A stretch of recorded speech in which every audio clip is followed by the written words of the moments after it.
Orange tea. Hey, everybody. I'm Mike. I'm Tim. I'm Bob. Yes. And I'm West. And this is the Board Game Rundown. Welcome to another edition of Whiskey Wednesday. As you can see, we have a special guest with us. It is West, Todd. West, it is always great to have you, buddy. Man, I'm so excited to be here. This is going to be a great day. I'm so excited about this topic. I can't even describe it to you.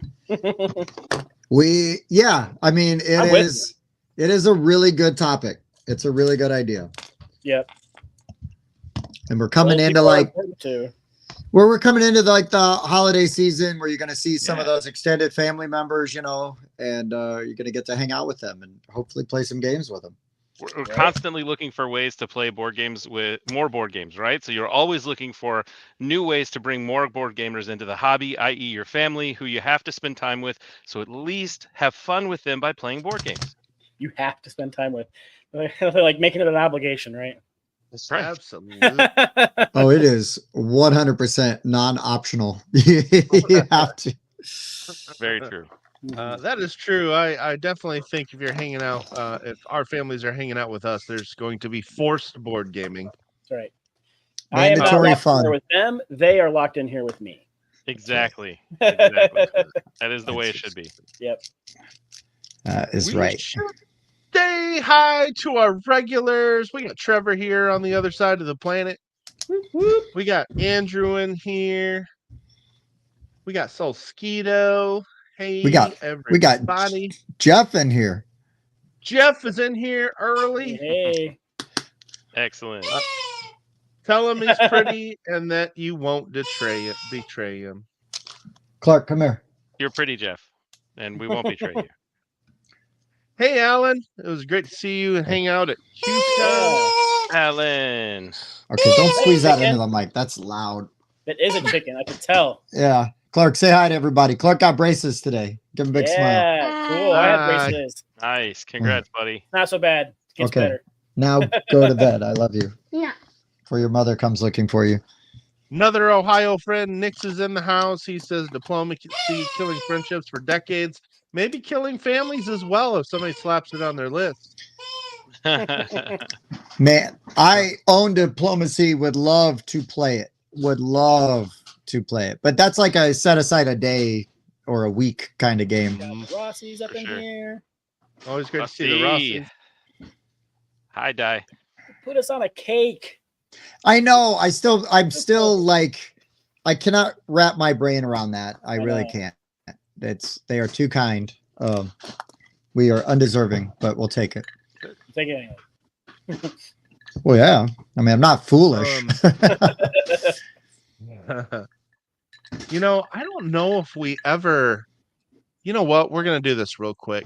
I'm making a quick little Meme. Yeah, we're making a quick little aside real fast here because we never showed this in all its glory.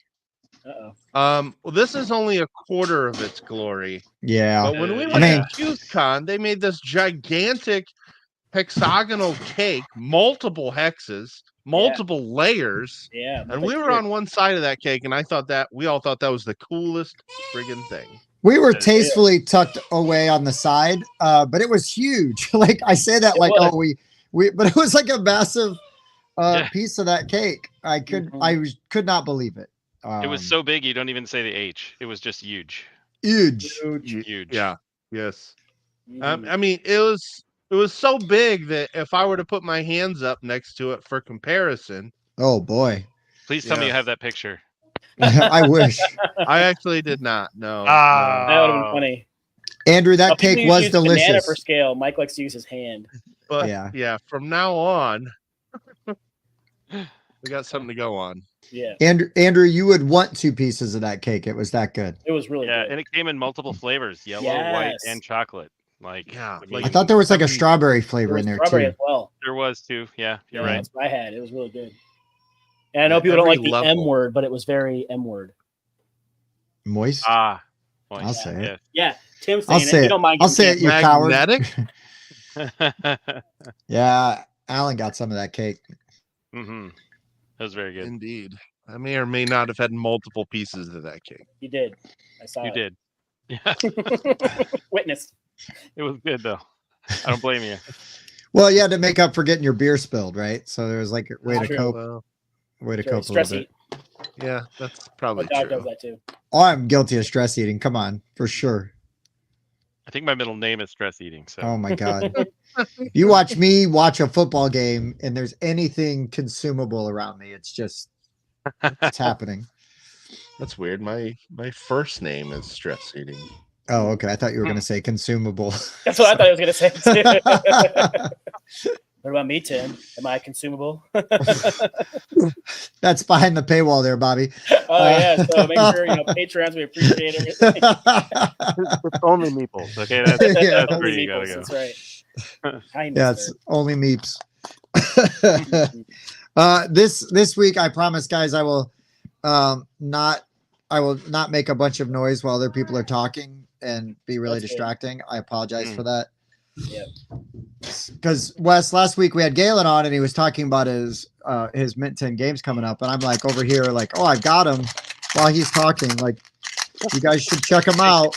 Nice. Totally oblivious. And then I spent all week sort of deservedly eating some crow for it. So Nice. hey, look, man, if you mess up, just wear it, own it, and move on, right? Let's move forward. That's what happened. These are all true. Move Yeah. forward. Accountability.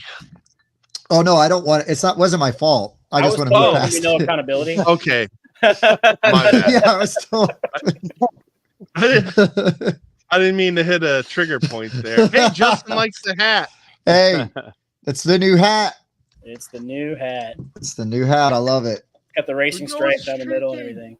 Yeah, that way, Mhm. if I take it off, it's not so different than what's actually underneath. Right. It's still like that. It's actually Wait. pulled from a couple of shades, so when you pull it Yeah. off, the same amount of shades. Hold on, are Say- we still talking about his hat? I heard racing stripe down the middle, and if I take it off, it's still the same. So I was just checking. Yep. Mhm. No, it's the same joke I told you on Sunday when you made that racing stripe comment. Well, I mean, it's there. But listen, we'll rock it. So what? Yes. Talk to us. So the last time you were on our show, you were actually showing us Rove, and Yep. you were working with Addicts Games. That's For correct. those at home that do not know, what are you up to these days? Well, there's two new things that have happened in my life. My contract with Addicts is over, which is great. Addicts is a great company. Rove is going to be amazing. Everyone who backed it should enjoy the heck out of it. It's a lot of fun. I am very lucky to have gotten in with Jeff from Weathervane Games. He roped me in with Vrahode and the really incredible world that he built there. And he also mentioned there was cake. And he lives in Montana, and he said I could go see him in Montana for a week. So that was totally awesome. Yes, don't forget to beat the ever-loving hell out of the like button, That's and the best also way beat I've heard the hell that out of the explained. ever-loving pledge button for Vrahode. Yes. We're like Yes. five pledges away from We are. Oh, from nice. being Oh my gosh, there. you're so So- close. we are so Oh, close. Close. And the key about this game is it is a 1 to 4 player cooperative story-based adventure game that is it's kind of like I'm allowed to say this because this is a fun and exciting thing, so I'm comparing it to things but not comparing it to things. It's kind of like if Jaws of the Lion had a baby with Hero Quest, and then you kind of mash those two together, and then Jeff likes to say then Uncle what the heck is the name? The one where it's kind of like the Wild West, but you're going through things. Shadows of Brimstone. Uncle Shadows of okay. Brimstone kind of raised the baby. It's kind of like that. It's a really, really interesting system where it's very low rules overhead, lots of fun to play, and the story is all on the board, so you literally can set it up and play it in like 5 minutes. It's incredible. Yeah. And in case you didn't see right there, it's literally $79. I You get cannot 6 believe that price What you get in point. that box. Yeah. That price point is ridiculous for the It's a amount of big game in that box. box. It's an absolutely insane price for that. You get 4 of those really cool hero dashboards. You get 24 maps. And you get 6 ink washed minis along with all the rest of the stuff that comes with it just for your base game. That's an incredible value. And if you wanted to upgrade to the ink washed minis overall, like the next set up, it's only $125, and that gives you an additional 40, 48 It's minis. so cheap, dude. That is so Yeah. cheap for that. Minis. Also, all ink washed, like standard. There's no, you don't have to pay extra for that. It's just part of it. It just happens. Yeah. It's such a good deal. Hey, we bought that. And then if you want to go all in, it adds acrylic tokens and the Sleeves. mini package still, and also adds the sleeves, and that is just $155. Like, that's incredible. So Eat your heart out. incredibly That's good like value. base pledge for a CMON without all the add-ons. Yeah, So- exactly. So Yeah. it's a really good deal. It's a really fun game. You can actually play it, get it to the table very quickly, and those hero boards actually have clear covers that go over top of them, so you can save the game, put it away, and have a great time. So That's even cooler. I am The super prototype excited. didn't have that. That's awesome. I'm super excited to be the new creative director of Weather Vane Games, so that way I can help shape some of the new stuff that's coming in the future. And I can tell you there's some really awesome things that are coming in the future. I'm just not allowed to talk about what they are right now, but I can tell you want to be a part of it. That's for sure, because they're amazing. Mhm. And in addition to that, I just found out today that I am now the new marketing and publicity director for the Boys and Girls Club of Elkhart County. So Whoop, that whoop. is Awesome. my new day job gig. Super excited about that. Start tomorrow. So Dude, congratulations on that. thank Yeah. you. Congratulations. That's I'm really excited to awesome. be a part of it too. So Heck Well, yeah. you're like, not only are you able to like have a day job that pays the bills, but it's something that's actually putting some good out into the universe too, right? So, I mean, just yeah, that's very cool. I expect nothing less from you, Wes. That's pretty absolutely, great. absolutely. West is that the location that's based in Goshen? That is the one. Yep, Did you meet with a Matt Fisher?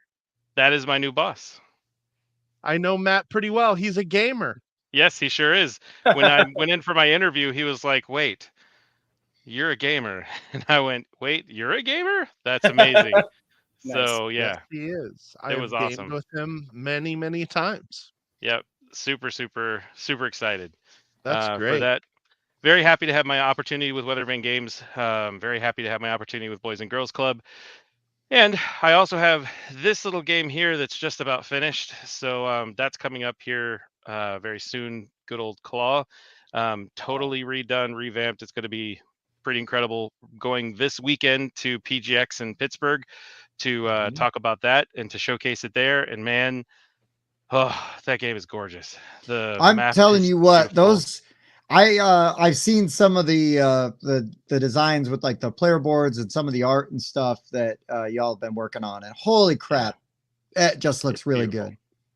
It's beautiful, and it's a really fun game. I'm super excited to get it out into the world as well, and that'll be sometime next year. But it's cool to see it growing and more fun parts of it coming out, and we getting the chance to talk about it a little bit more. So, so obviously, lots of really cool things happening. I'm super excited about Vrahode, the Age of Prophecy. It is a lot of fun. It's a really good family game. Really, it should be on my list, but it's an honorable mention because it's not out yet. Yeah, it can't But count, right? yeah, You're exactly. going to But the Tim Hipster pick. Yeah. exactly. Just the hipster hat for me Yeah. tonight. But yeah, it's something you could actually play with a family. When Jeff designed it, the whole idea was that it would be something that families could play together because of that low rules overhead, but exciting part of it and the RPG aspect where you get to kind of choose what you want to do. All of those things are super exciting about the game and that make it a really great family style game that you can play with your kids, but you can still get a lot of fun out of the uniqueness and the really interesting things that you get to do while you're playing. So.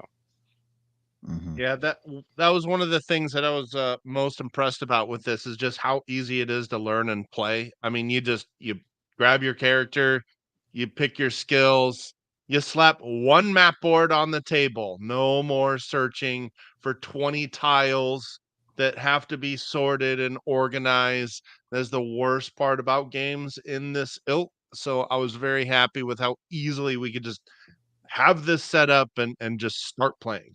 hmm And one interesting thing, if I can compare it even to Rove, I think the book concept in today's age is awesome because it does again equal some of that really quick setup. You just flip a book open to the right page, boom, you're done. The Mhm. problem with book setup is that you're either limited to one side of the book or you've got a binding going through the direct center of it, and sometimes that gets really frustrating. It's also incredibly heavy and it's expensive to manufacture if you don't use a standardized size. So if you want like a good size board to actually play on, you're in a situation where it's a lot more expensive and it makes the size of the box significantly larger.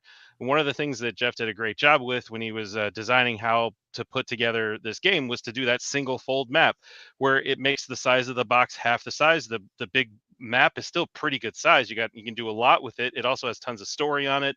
And it's very lightweight because you don't have to do all the extra stuff to go along with it, which I think was a brilliant design idea to keep the cost down so that it can be offered at $79, which is just still an insane price.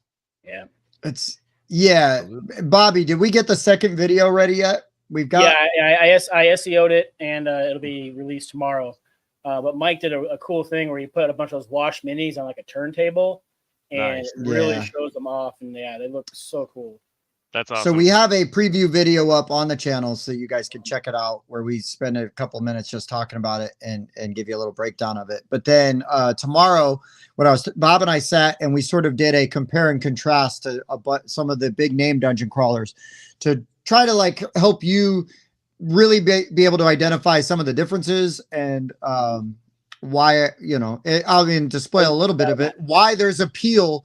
And I think there's room definitely for both kinds of games on your shelf. So, but that'll be out tomorrow. And then not literally, but figuratively. Yeah. Right. Big boxes. Yeah. I mean, Vrahode should fit on your shelf pretty easily. It's just getting all the other ones on there. Right. But then also, if you are a Patreon, we will have a pretty raw filmed play of me teaching Mike and Bob how to play and us playing through like the opening scenario. So you got an idea of how it works. But that's just, we put that behind a paywall because it's like not heavily edited. It's just kind of us, what you would see if you saw us sort of like before we turned on the cameras. We just thought it'd be kind of like a fun thing to do. But you will see in that video, literally, like aside from setting up your player board, which takes the longest to do, and by that I mean it takes like a full minute, versus slapping the map down and putting your minis down on that starting spot. Let's go. I mean, it is so fast to start. You'll see it in the video. It's kind of fun. But anyways, yeah, it's Also, awesome. Really excited for it. Quick. So yes, number one, let's make this fun while we're live. So Let's do it. you out there watching, see if we got that BGR bump on there. it's this big green button right here. There's a cool effect where if you highlight it, it turns what happens dark. when you click that, Mike? You should click that. Yeah, And I was then- about to say, Mike, the funny thing about it is that, if you've actually backed it, you won't have that button that says back on it. So we could actually get one of those pledges right away right now, as a matter of fact. We could back it live, right? So we can all contribute to the cause here, not just members of the Board Game Rundown. I'll wait while Tim and Bob back it. Sorry, Kickstarter is on my phone and I'm using that to film it. Oh, man. Oh man, Mike, refresh the screen. Yeah, use your iPad. Yeah, refresh it. It's not on my iPad. I was looking actually to see if I had it on my iPad. This number changes live. You actually don't have to refresh it. Oh, I do on my phone. Yeah, in theory, it changes live. Sometimes it doesn't. Sometimes it does. Most of the time, it does. I will be keeping an eye on this as we go along our stream here tonight. But also a quick channel note. This will be the first. The playthrough of Vrahode will be the first video we've actually put on our Patreon. And this is kind of our new idea, is our learning games are going to start going up. So you're going to see very raw, us referencing the rule book, which we would try not to do in an edited and, play that actually goes onto the YouTube channel. So Watch Tim kind teach of a it new wrong. thing that we're starting. You're going to see all of the behind the scenes of an actual learning game. So if you like that kind of content and you're a patron, let us know. Yeah, that's a good way to do it. Awesome. Thanks, Justin. So yeah, it's this one right here. It starts with a B Appreciate that. right there. Should have already had it saved, like I do here. Let's go ahead and screenshot Tim and Bob's devices and see if they have the Kickstarter saved. Always Hey, looking for I pictures. already took a pay cut so I could be on Whiskey Wednesday. Okay. Oh. I got it right. There it is. Hmm. Look at that beauty. I didn't see much there. I saw the campaign. I didn't see much else. But hey, I mean, if we're gonna call one of us out, we might as well get our just dues in here. No, I'm pretty sure that just applied to you. Yeah, it was mostly you. All right. So since Vrahode is a very easy to learn, easy to table game, Wes thought it would be fun to do extended family games. Yeah, absolutely. And I think we kind of talked about it at the very beginning, but hey, you know, the holidays are coming. You're going to be forced to spend time with those people that you love, and you need an opportunity to do something that you enjoy with those people, and then obviously bring them into the hobby with us, kicking and screaming. And sometimes the easy way to do that is through fun games that you believe you can easily teach and have fun with for those people who are maybe a little bit new to the hobby, or those who sometimes you have to kind of walk them slowly, almost as if they're in like a walker, into how to learn the game. You know, and oftentimes they're busy doing other things. You know, they could be cooking, they could be taking pictures, they could be playing with other kids or something. But this is an opportunity for you to say, hey guys, let's all sit down as a family and let's play this game together.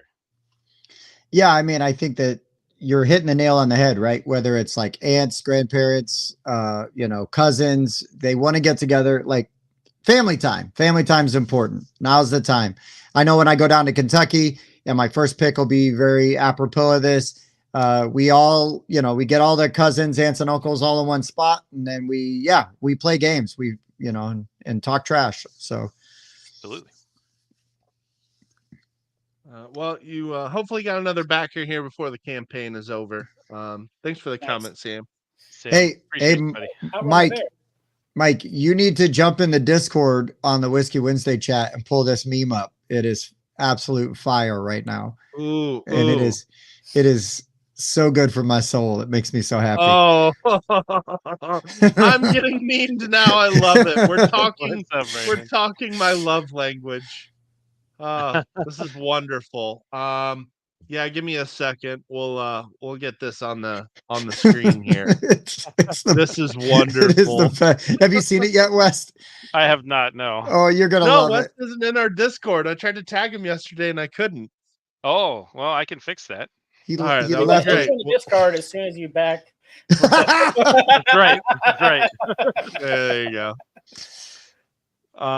Hurry, Mima! It's time to play Cthulhu Death May Die. What? That is glorious right there. A second. Let me. There we go. There we go. Make it full screen, I got Mike. you. Make it full screen. Someone needs to do the one meaning. Well like done. Who was slowly that? Backing up into the bush. Yeah, right. Over into the bushes. Fans are all ears now because this is so good. This is so good. It's so good. I love it. Oh, it's the best. Fantastic. It is the best. This is how you know you're with friends, right? Like, right. We're just gonna bust balls so hard. Cheers to Solskito on that one. Dude, that was epic. That was great. That was really good. This guy right here. Good stuff. Good stuff. Yeah. Well, that was me that got lampooned in the Discord. He was referring to at that comment. And deservedly so, again. But oh shit, I love it. Okay. Well, we should we should maybe start cracking into this list. What do you think? Yeah. Let's get her done. Get her done. All right. We're starting with Tim, working our way back to me. Let's do it. Do it. All right. I believe we chose 5. So we start with number 5.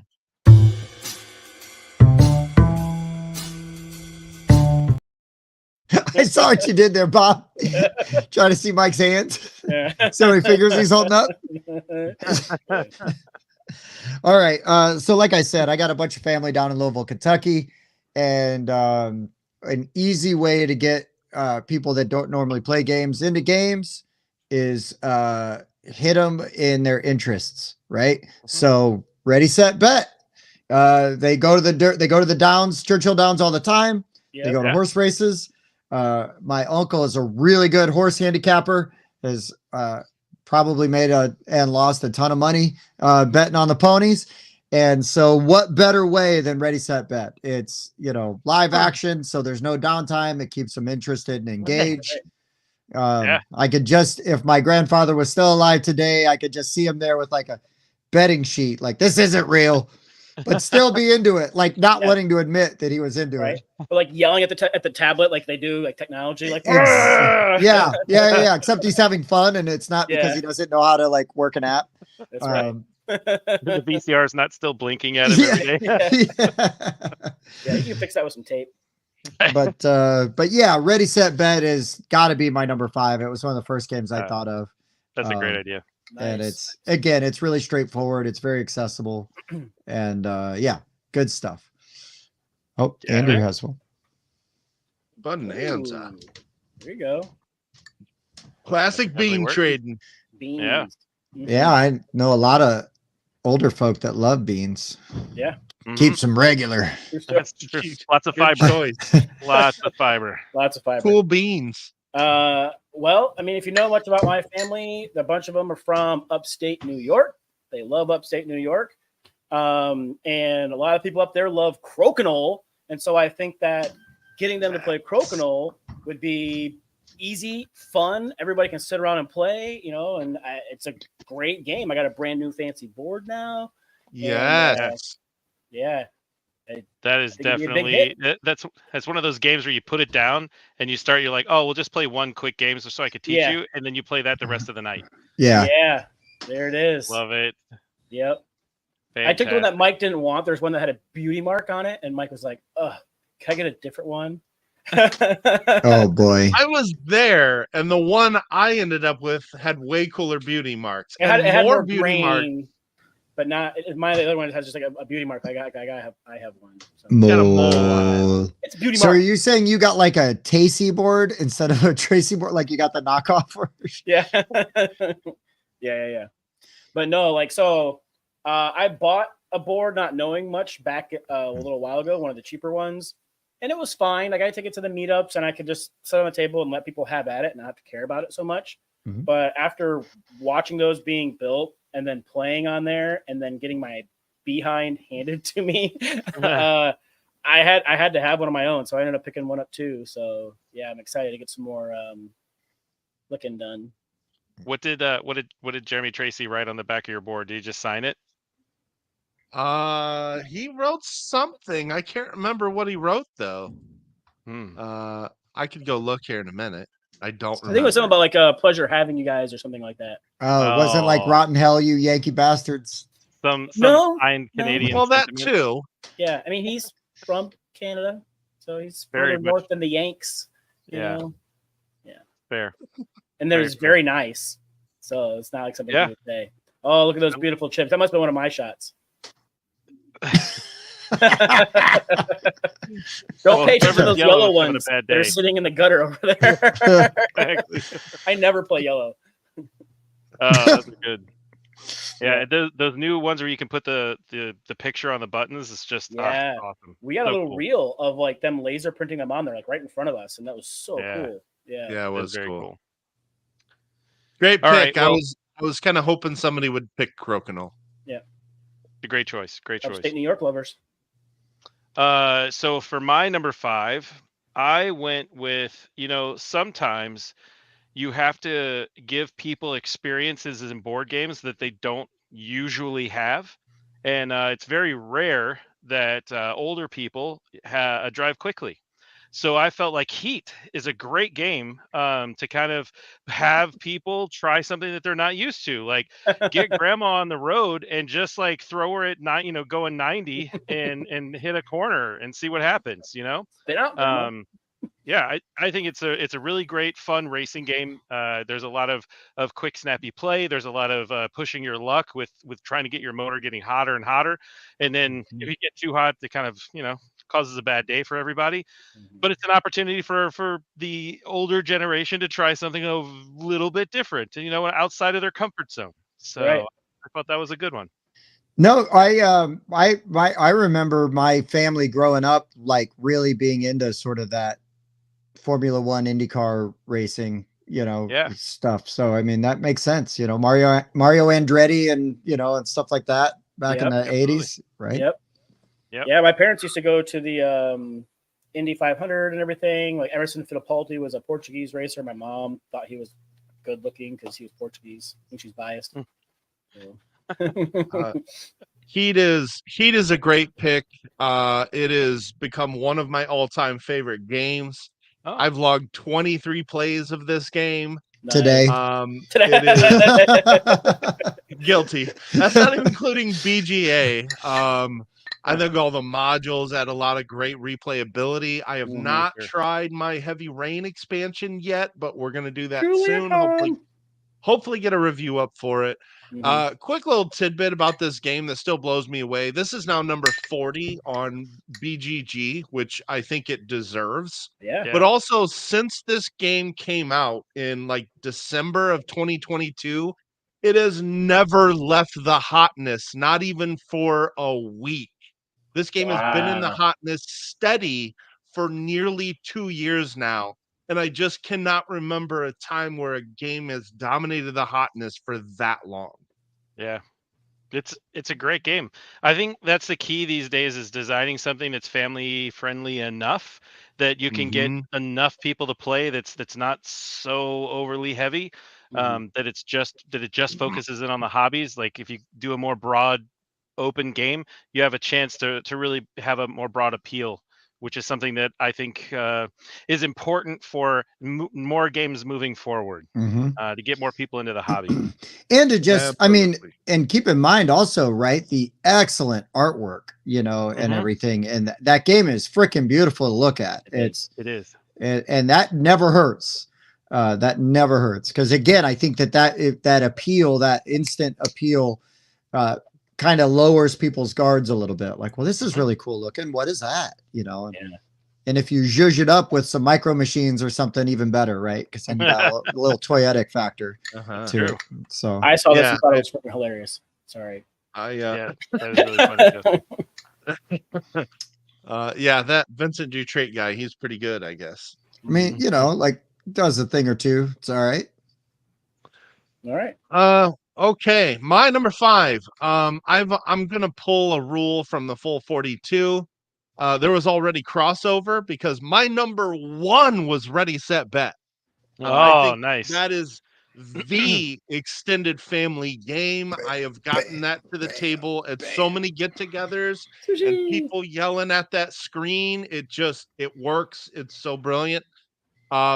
So since that one got spoiled, I'm going to switch over to another one here, and I'm going with Challengers. Oh, right on. So Challengers, I think, works as a great gateway game because you can compare it to War. This is War, the deck building tournament. Everybody starts with a very basic hand of cards that all have the same numbers and abilities on them. You're just going to reveal a card until somebody's card is higher than the other person's. They're going to then take the flag. This is like a capture the flag variant on War. They take the flag. The losing card or cards go off into the bench. There's 6 spots on the bench. If your bench fills up and then you have to put a card on the bench and there's no room, you've lost. If you run out of cards in your deck, you've lost. When you win, you gain a trophy, But this is a round robin tournament, and between every round, you're going to get to draft new cards and add them to your deck. But it's still just war. You're just comparing values of cards with some cool special abilities on them as you go along. And the fact that you're doing this round robin tournament with 8 people in the standard game. And if you get to the expansion, you can play this with 16 people. And you're Nice. just sitting across from one other person playing war. When you win, build your deck up, go sit at a different table and play someone else at war with your newly upgraded deck. It's really fun and it's really easy to learn. I like that when you get down to the end, the 2 people with the most fans go against each other. It doesn't matter how many fans you have for that final match. It's whoever wins that last match. And that's a cool thing. They don't have to worry about, oh my gosh, they kind of ran away with it against everybody else. You still have a shot to win the game as long as you can beat them in the final match. Yep, just got to get in second at least. So yeah, runaway leader doesn't matter when there's a sudden death round for the victor. Yep. It's super fun, and I just think the deck building element adds plenty there for gamers. Yep. Cool. So list already ruined by Tim. Check. Bam. Ready, Set, Bet's amazing though. It really is It's it's my all-time favorite party game now. So like it was the first game I thought of as well. Mike, I told you were going to like my list, dude. Yeah. All right. Well, we got 4 more attempts to find out. Number 4.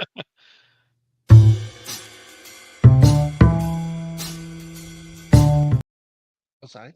Okay, so my number 4 is, again, if you're going to introduce extended family members, grandparents, aunts, uncles, second cousins, and the like to games, you want to maybe keep them in with mechanics they're already familiar with, like chuck and dice, right? They played Yahtzee. They probably played like liar's dice, things like that. So why not chuck a bunch of dice? And again, kind of still keeping with the racing thing. Let's play Cubitos together, right? It's got fun art. It's got a goofy theme and style. Yeah. Also, old people love cheese. Leader cheesing. Later cheesing. Leader But yeah, cheesing. they're chucking dice, right? And again, the gameplay is really fast. There's very little downtime. And there's always kind of interesting choices to make. And yeah, you're just charging through. Yep. Super fun art.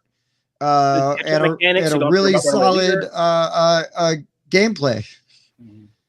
So Man. Still that like good race mechanism in it too, where you're just having a good time running around the board trying to get to the other side.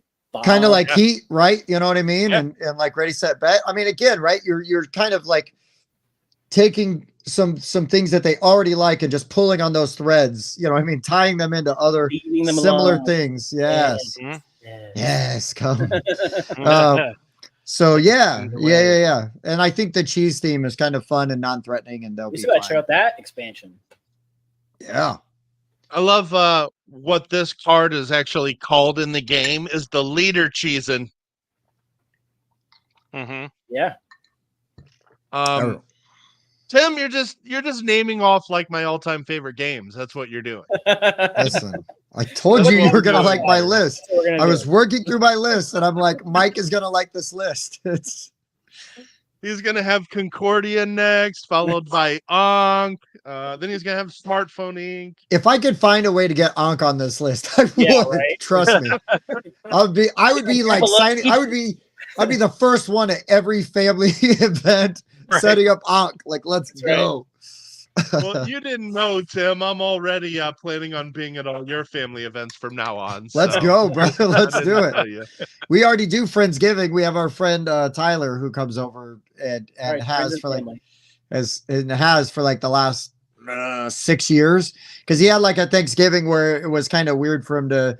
It just wasn't like he didn't have a good place to go, and it's like, well, come over and spend Thanksgiving with us. And then he just kind of has every year since.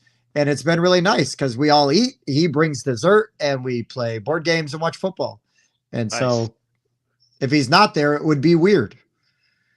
Come on, Bob. You're not doing it right. I don't have my iPhone. He's got to step down his quality and start using his iPhone. I know. Hey, Mike. Where are the Waiting for something youngs? cool to happen. I know Nikki taught me Right. that. I need Nikki here to look at that Yeah, behind the hearts fluttering up. All right, So Bobby. much fun. All right. What do you have for number 4? Well, if it's one thing that I know, like grandpas, uncles, they love taking people fishing. And so Fleet the Dice game, I think would be Right easy, on. fun. You know, you're rolling dice, you're catching fish, you know, like I think that would be a fun, easy one. Thank you to Karen for teaching me and giving me this game for my birthday. Man, she's an Essen. Don't thank her. Oh yeah, never mind. I rescind my thank you. But yeah, this was a great game, and then we got to play it with Pat and Julia the other day, and that was a good time. So I'm excited to play this one more. I'm going to get some laminated sheets here before too long, and yeah, I think that it would go over well. Like my dad's always taking my nieces fishing. They're like, more worms, Grandpa. Yeah, okay, there you go. Oh, man. I got a fish. Take it off, Grandpa. Take it off. That game was really good. Yeah. This game is fantastic. I've been hearing great things about this for a long time. It lived up to all the hype that I've heard about it. You always want good combos in a roll and write game. This game just has tons of combos. It feels really satisfying to play. Yep. Oh, I'm gonna do this. Oh, that gives me this. Oh, that gives me this over here. Oh, now I can mark this there. Yeah. Oh, I love Lifeboat Nix. Bob, you've got the other Lifeboat, right? The one that we get the prototype we got at Gen Con? Yes, it's right there. Ding. Nice. I'm looking forward to playing that. That game's mean as hell. We need Wes with us when we play that game. Yeah, great idea. Mean games are always my faves. Although we did have fun in Galapagos. That was a good one.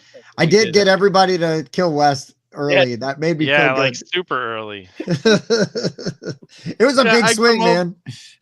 I think I come over and sat down only like 10 minutes after you guys had started. Be like, hey guys, what's going on? Oh, West is dead already. Yep.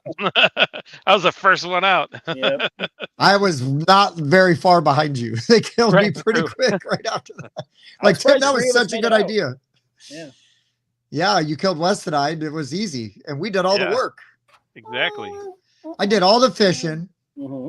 He did do all the fishing. I did all the like pulling from the special. You found all the items I needed to win. Very true. Very true, Bob. Yeah, I sure did. All right. So my number 4 is okay. So you know what happens after you've been hanging out for a little while? Grandpa starts telling stories, right? And he's just talking and talking and talking and talking and talking. And then sometimes you just want to play a game where you just shut up. You don't say a word like the whole game. All right. It's just beautiful, quiet Sky Team. All right. Oh, you can't even talk. You're not allowed to talk to each other, right? Which is that's the worst part of that theme. It's a great aspect of the game, but the theme makes no sense. I hear you. But it's beautiful for this version because now you can get that one person who just won't stop talking and you'd be like, hey, let's play a great game. And then you teach them Sky Team, which number 1 is stupid fun because one of you gets to be the captain, one of you is the co-pilot, and then you're trying to place dice in different sections so that you can power up certain things like raise the landing gear and move this other bird out of the way or plane out of the way and all these other things. You've got to trim this the what do they call them, the flaps or whatever. The flaps, yep. Yeah. So you're just placing your dice in, but you have to match the numbers. And if you get the numbers off, then the plane kind of tilts to a side a little bit. And then if you get the numbers back the other way, it goes up, goes back this way. And by the time you land, you got to be equal. So it's a really fun, entertaining way to play with someone and get them to not talk, but you still have to figure out a way to work together to be able to land the plane. I really enjoy this game. I've had so much fun playing it. Ooh, that's a really cool upgrade. Look at that fancy bit. That's a even nice the base one is cool, but that was a fancy upgrade there. Yeah. Yeah. Where the heck was it? Yeah, that's a fancy upgrade piece. Yeah, it's a 3D printed majigger. Yeah, it looks really nice. Yeah. But yeah, Sky Team, definitely one of the games I played, I think last year sometime, in like October-ish of last year, and I've played it quite a few times after that. I really, really enjoyed it. And it's not too rules overheady, so it's relatively simple. Yeah. As long as and more so just, figuring out numbers. Mm-hmm. Yes, it is, Brandon. It is only 2 players, but sometimes that's the beauty. It's so worth it though. Mhm. If you're looking for a great 2-player game, I might argue this is the best 2-player game. This game is fantastic. I remember how excited I was to just kind of learn about this coming out at Gen Con last year. And it was the first game I bought. I raced to that Hachette booth and picked this up. And man, it's just fantastic. Deserved the spiel that it won. Yep. It's just so good. Mhm. And there's also different like the first scenario you're in, it's just, hey, here's the training learning scenario. And I've watched people crash and burn on that one, which is hysterical. But there's like 8 or 9 other missions that you go on after that are all unique and different. They add the fun little twists to everything. So it's definitely something that doesn't get old because of that, Yeah. I think. Yeah. There's an expansion coming too, so Doesn't surprise me. yeah. Yeah, really did really well. Really interesting and thematic modules. You got like a kerosene link you got to keep track of. You got to train interns and send them out to do other stuff. There's a wind module you got to worry about. That one's so hard too. So hard. And then also the ice break, which can really destroy your round. I think that's the hardest. I just like that they use coffee to like as your modifier. So when you're modifying ice, you use cups of coffee to fix it. So I just think that's great. That's pretty fun. Definitely. The heck, do they paint their board? I don't know. That could be no, that's not pre-production. I don't know. There's some weird photos. It's all zhuzhed up too. I mean, look at those planes. They're on like little discs. Yeah, that looks like a wooden board. Yeah. It does. Yeah. Wow. Bob's getting ideas. Next module. Dave's got ideas. Awesome. I'm gonna have to build like a tumbling dice board, and I'm gonna have to build one of these. Yeah, this game is fantastic. It is. Stop naming my all-time favorite games. That's basically what we're doing here. This is seriously become one of my. It's my favorite 2-player game ever. It's that good. It's a great game. It is a great game. I might push back with Rebellion a little bit. It really depends on how much time you have and who you're playing with. Yeah, if I've got the time, I'm playing Rebellion. But yeah, Rebellion's great too. Okay, so my choices have been kind of pushed around a bit here. Stop it. Holy crap. I don't know if you guys can hear that. You guys we can't did hear a bark, barking? Yeah, it was a bark. Okay, it's getting constant. I'm gonna have to let her out after my pick. Oh, was that Sushi? Yeah. Oh wow. I thought, man, that Winston outside. I was like, no, she's fired up. Being a good boy. She gets to go out at 7:50 every Wednesday, but that's not that doesn't work for her. I'm telling you, seriously, you need the chair, the streaming chair that goes next to your chair, and she can sit. Yeah, I mean, I guess her bed immediately next to me is not enough either. No, she's gotta be no, definitely not. Yeah, clearly. Okay, my number 4. There's some things that are very, very easy to teach and are timeless. Yeah, right.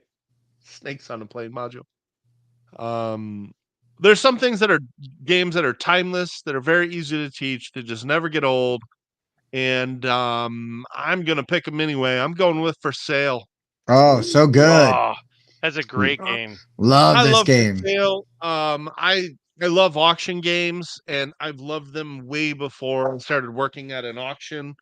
It comes back to when I was a kid. We used to play this, I think, Milton Bradley game called Masterpiece. It was a roll and move, and then when you landed on a painting, you bought it, and then later you'd try to sell it for more money, and whoever had the most money wins. Well, in this game, you're starting with an open auction, and we're going to flip some property cards between 1 and 30. Well, you want to buy the properties that have the most money, but or that have the highest number on them, but you're going to have to spend money to get them. What gets really interesting is when you had wide variation in the numbers like this, where someone's getting stuck with a 3, meaning someone's going to way overpay for that 25. And then in the later round, the 30, the 29, the 28, the 27 come out. You're like, why did I overpay for the 25? Then in the second round, you're going to choose one of your property cards and you're going to put it out. Everybody reveals them simultaneously. And then you're going to get one of the money cards that's between 1 and 15,000. Whoever has the most money wins the game. It's just a great, easy to teach, straightforward auction game that I have never tired of. Hence these 44 plays here. It's a great game. Great game. I think the first time I played it was at Origins this year. Actually, I hadn't played it before then. Oh my gosh, it was great. I had so much fun playing that game. It was an instant. Like I said, I've got to own this game. So it's an evergreen for me. It's I'll always be in the collection. It would get a West sticker if for sure on it. 1997 this came out. That is amazing. Yeah, still good. The good ones are great for all time. There's an auto auction version of this now. I need to pick it up. That way you can work at home. I know. Yeah, hey, exactly. That's right. I did play with Eric. And Brandon, I actually have Big Top, and I've tried to get it out a few times. I haven't gotten to play it yet, but it's an interesting twist on auction games. It's kind of got like this dark circus look to it because the art is from the Micho, the guy that does all the Garfield games. So imagine him drawing a circus theme. It's interesting. It's like a twisted circus kind of look. It's cool. All right. Go put it on for number 3 and go let your dog out. Number 3. Well, my dog goes number 2. Or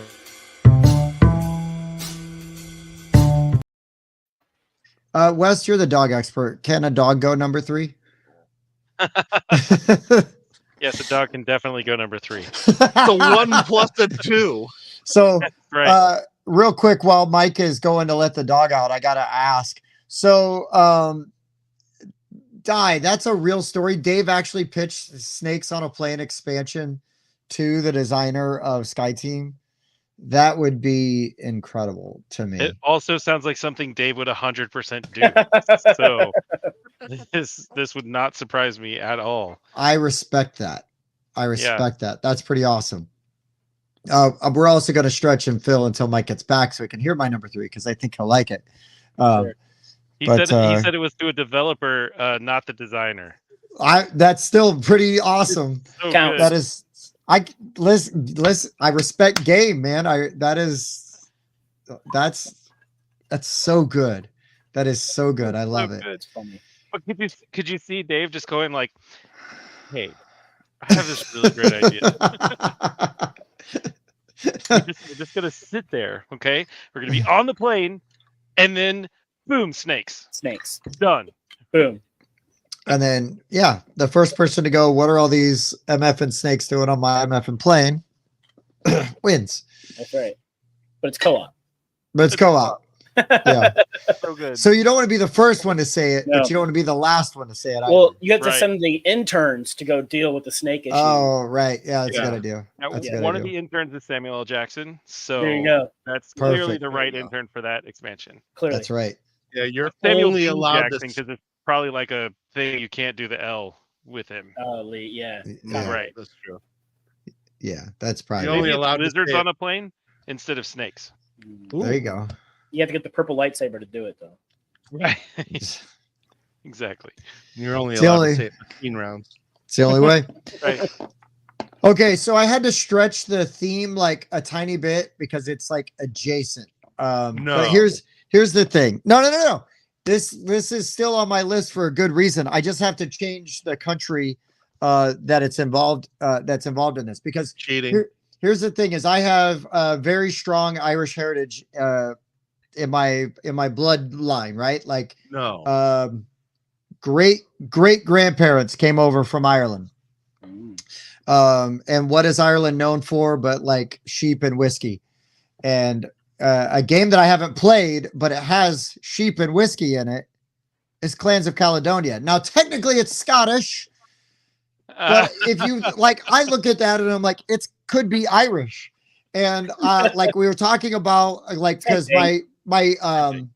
my great grandparents worked in whiskey distilleries, you know, in the like 30s, you know what I mean, and 40s, and even before then.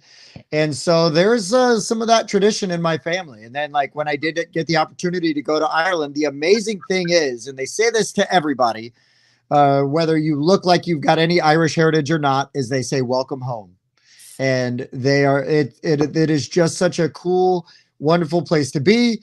But I know that knowing how like business minded that some of my extended family, especially on that side, could be, like, what better than like a really cool like economic game with a market, but dealing in commodities, you know, from the homeland. So I'm cheating a little because it's Ireland, not Scotland, and I haven't played this game, but I'm very aware of it. My sister loves this game. It's one of her favorite games, and I can't help but think that the theming and everything kind of influences her joy of it.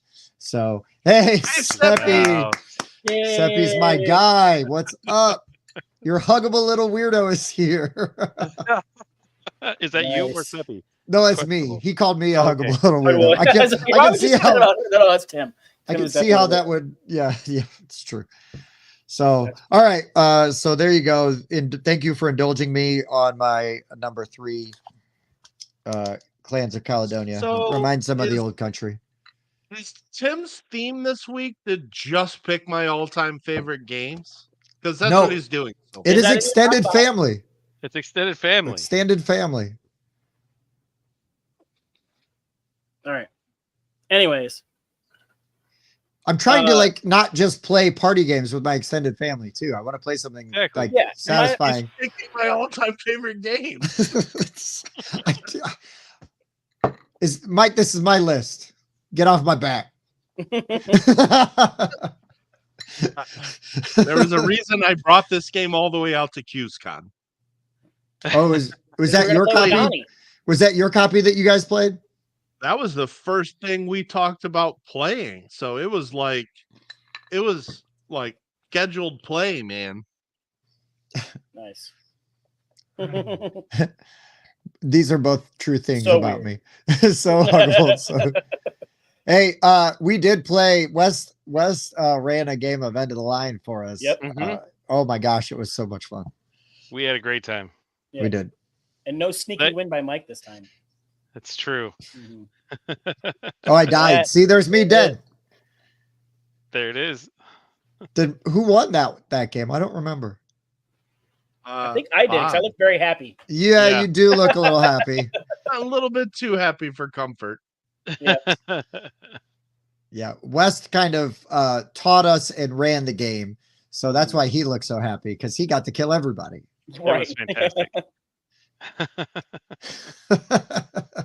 I appreciate that. Oh. Right. All right, who?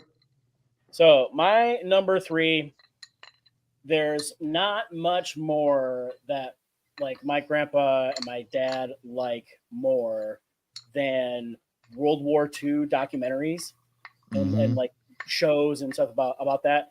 And I really think I could get him to play like Axis and Allies or War Room or something like that. And I really want to try to get him to try and play that because I think that it would be fun. He's got a strategic mind.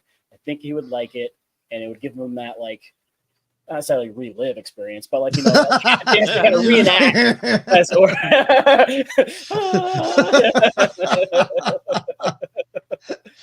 But yeah, I think I like War Room. I think would be more fun, but I think Axis and Allies is a more chewable piece because it's like the rule set's a little easier. You're not really bidding for the turns and stuff like that. And yeah, like it looks very impressive with all those little minis on the board. Yeah. It definitely does look impressive with all the minis on the board. That's for sure. Yes. And I got to play the new anniversary edition from Renegade for the first time this weekend. Yep. Nice. And Bob and I had an epic battle. Was it your first time playing Axis and Allies, or your first time playing the anniversary edition? First time playing any version. Any version. Wow, man, you just went right to the top. Yeah, that's the version to play. It beats out the other version like that I play all the time. This version's better. Oh, now we got to spoil Bob's review. Oh, you still watch it. It's scheduled for tomorrow, and it's under 20 minutes. So we go like pretty in depth about the Axis and Allies 40th Anniversary Edition, and and you got the two perspectives, right? I've played a bunch of different versions. Mike's this is the only version he's played, so you'll get those two different visions of the game and like those two different perspectives. So yeah, it's great idea. It was great. I can't wait to play it. Yeah, well, we got to do Song for War first before I let you play this. We have to do Song for War. 100%. You won't want to play the other one anymore. Song for War is by far my favorite World War II game right now. I can't wait for it to come out. It's so good. Okay, so old people, they love talking about the past, right? So get them involved in talking about something that's even older than them, and you could bring up good old-fashioned Splendor Duel, because then you're like in the ancient days, in a castle, trying to get all the different gems to get all the different things, so that that way you have the opportunity to work it out together, and you're still involving them. You're getting them to be part of the story, but now they're just getting gems and talking about how great their life is. Well, and it kind of almost gives me like some chess vibes too, right? With like the way you have to tactically select your move and everything. So again, you're taking it back to sort of a concept that they're familiar with, at least adjacent, Adjacent, yeah. And you start getting used to that, like pulling things out of the bag, like almost like it's not bag building, but you get them like that. Ooh, this is fun. Especially if you get the upgraded pieces. Is there other two versions? I feel like I thought the standard version has those nice chips in it. Does it? I think it does. Standard version has nice chips. Nice. Okay, never mind then. Yeah, they're chips like the OG Splendor. They're just smaller. Yeah. Yeah, it's great components in that little box. Yeah, for sure. But yeah, getting to choose those different, getting all the bling for your person is very fun. Yeah, I definitely enjoyed that game. Yeah, Mike actually was the one that I my played mom or my grandma the would first really time. enjoy that because they love like the jewelry and all like the big gemstones and things like that. They're kind of like making their own, and I think they would dig that. Yep. Yeah, it's a fun little game. It's a very good game.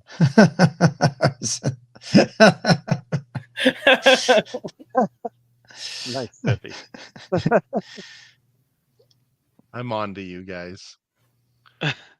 I'm on to you.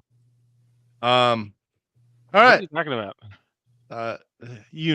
I'm on to you. All right, my number three. Huh? Number three. My number three. I'm sticking to games. We're going with another game that has a tried and true mechanic that people understand, including people that don't play a whole lot of games, like Blackjack, for example. Blackjack is a game that's been around for a long time, and a lot of people know how to play it, which is why my number three is Flip 7. Oh, such a fun game. Nice. This game was so fun. I'm loving the color on that box. Dude, all the colors. Yeah. I'm not loving how bulky it is, but I get it. It's a showstopper. Did you call my grandparents bulky? Bulky. They're dead, Mike. I was gonna say she actually fits in a little box like this. Oh yeah, it actually might fit now. Oh, it's cool. Terrible. Going a bit smaller than this might be a little rude to their remains because it would really be right. Dump a little out. Yeah. Bulky, but I consider it. Carry on. That's right. Heyo. So Flip 7 is great. Really kind of playing on Blackjack here. So basically you're just trying to score the most points. You're gonna get dealt a card from 0 to 12. There's 1 0 card, but every other card there's the number of them. So there's 12 12s, 11 11s, 10 10s. And you can go as long as you want, but as soon as you get a duplicate card, you have busted, and your round is over, and you've scored 0 points. It says If you the get to greatest. 7 cards, you get a 15-point bonus. You play to 200 points. This is just so fun. There's an infinite player count with this. It says 2 and up. You can play it with as many people as you want. It is literally 3 to 99 players. You could play this with 2 players. I think it'd still have kind of some fun here. Even the community agrees you can play it 2 to 7. But it is just so fun. It's very easy to get to the table, and it is a riot to play. You know, It's when a I was given fantastic this game. as a throw-in when I bought Gnome Hollow, I was kind of like, whatever. And then we played it at QsCon, and I'm like, this is a ton of fun. I've got this somewhere. Yeah. Yeah. This game is so damn good. I love it. I love it so it was much. smart of them to throw it in with the other games, the little sample pack. Because once you get that taste of it, you're like, yeah, okay, this is actually a ton of fun. Let me get the bigger version of it. Seriously. Yeah, highly recommend this one. I will be getting a copy because I could see definitely playing this the upcoming holiday season for sure. For sure. I think we should I don't know, we should like organize like a Flip 7 tournament or something. I think that would be super fun to do. Or like a meetup. I was just gonna say real quick that Tim, I've been wanting us to get more games played during our live stream. We can play Flip 7 very easily, and you only need 1 copy. Hey, Mike, this is your hand. All right, Flip. Very easy to play this on the stream. I could actually set that up over here very easily, like just with my extra camera face down on the table, a couple little name placards for people's hands, and then you just have one camera on that, and we bring that screen up, and then we just play. Yeah, it's a great game. Yeah. I was so surprised by how like entertaining and exciting it was. And because I'm a person who pushes luck all the time, I love, because if you get 7, the whole reason it's called Flip 7 is if you get 7 unique numbers, then you get an extra 15 points, and that ends the round immediately. So if anybody else is still going, you're done. That it stops everybody's points. It is bye, Sebby. It is so much fun, and so many people are like just start yelling, and they're like, I should have waited, or I could have made it, man, just the right amount of tension in that game from a design perspective. They blew that one out of the water. Well, great. I love it when we get to be the rowdy table at a show, you know what I mean? And but it's warranted. Like, people are looking over going, what the hell are they playing that everybody's having so much fun? And it didn't matter like who we were playing with, you know what I mean? Because we had Yuval was in like a game, and he was kind of quiet, at first, but then even he was getting into it, and Reed's there. And so it wasn't just my loud ass the whole time. Like, everybody that was playing it was having a really good time. And it's just a great sign. It's great. So good. Chris, you don't have to say if you don't want to. Was this Chris Rudder? Just curious, because if so, are we going to see you this weekend coming up? It would be nice. Yeah, you're going to be at JuliaCon. Me and Bob will be showing up. And I missed this, but just yeah, I just saw that one too. Yeah. He's husky. That's great. Good stuff. All right, so now we're on number 2, right? Oh my goodness, we're on to number 2.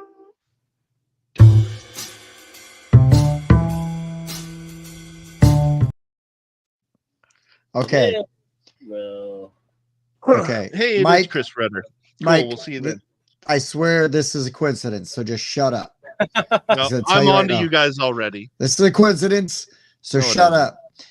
My number 2, if I can get my family to start playing more complex games, I want them to play one of my favorite games of all time. But I have to be selective with this, because it's got to be something that would still be appealing to them. So it can't be like Ankh or Cthulhu Wars. So I need something that's like a little classy, and it wouldn't be like so mean. And again, I think the economic style game and some route building and maybe a little hand management to kind of tease them with some deck building, which is a mechanic in a game, a mechanism in a game, whichever one you prefer, that I absolutely love and one of my all-time favorite things. So why not bring out the completely ugly and non-threatening box of Concordia and get them to play Concordia with me? It's a good one. Then I get to play one of my all-time favorite games too. It is Trading in the Mediterranean, which is super classy, and we're good to go.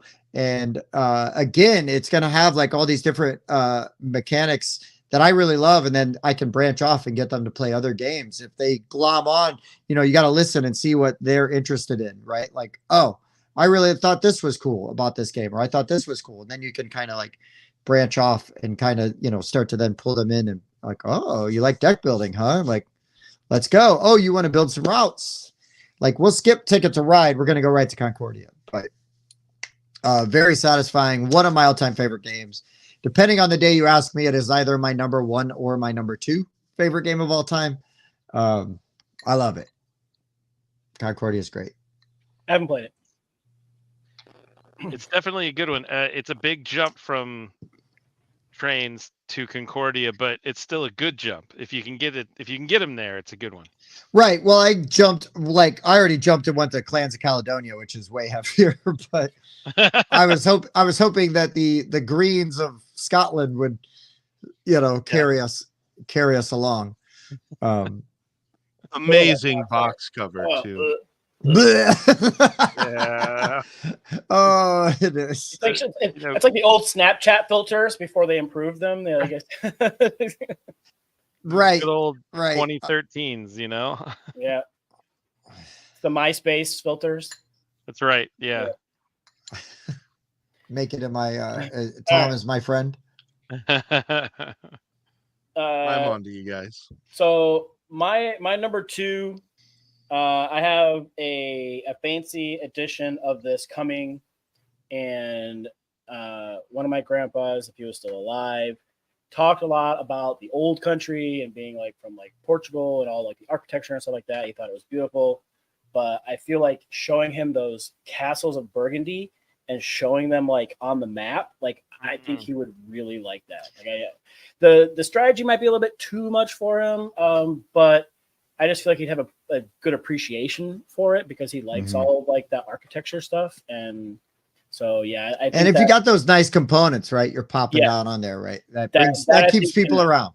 Yeah. Yeah. And they're like, okay, well, what am I doing with this then? Yeah, that could be interesting. So I think that I'd like to get my fancy copy of that played with him. Yeah. I think this one of my favorite things about the new version when you get all those 3D pieces is like, hey, I've got these 2 cows right here. I've got these 4 sheep right here. And it actually feels like by the time you're done, you've actually built a little city inside the walls of your castle. Super cool. Yeah. It really, really looks nice. Mm-hmm. I definitely like that one a lot. Mm-hmm. Trevor, update. I'm getting trolled by all 3 of these guys. What are you talking about? Nothing. These are great. These are great games. These are great games. Mike is so conceited that he just thinks really this list is about him. You're so vain. You probably think this list is about you. Don't you? Well, I mean, we'll continue on. Hold on. You're going to tell me that my family that lives and goes to Churchill Downs all the time, Ready, Set, Bet is not a game I would play with them. It was your number 1. Yeah. Just saying.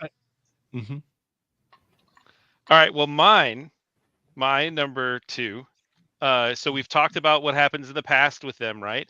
And then they're always saying, oh, this future generation, they're just going to screw up the world. They have no idea what they're doing, right? So now we're going to play After Us with them. We could show them what happens. We've all died. It's all apes now. And it's only like 20 years in the future. Yeah, I know. That's like 60, but still. Yeah. But I love this game. It's so much fun. You're playing cards, and the cards connect either on the left or the right hand side. So you're trying to upgrade your cards as you're playing, so that you can get more of those connections to get more of the little pieces. And kind of in that earthy way, you're building an engine accidentally through this deck that you've created. It is so much fun. You could also upgrade your different cards by paying different batteries. You can work off of somebody else's thing with a follow action. I really, really enjoyed playing this game. Ironically, Mike is the one who taught it to me. It was an exceptionally entertaining game to play, and I have literally played it 10 or 15 times since I got taught it by Mike. So This is I freaking love this game. This game leaped into my top 50 immediately. I call the follow action the Monkey See, Monkey Do.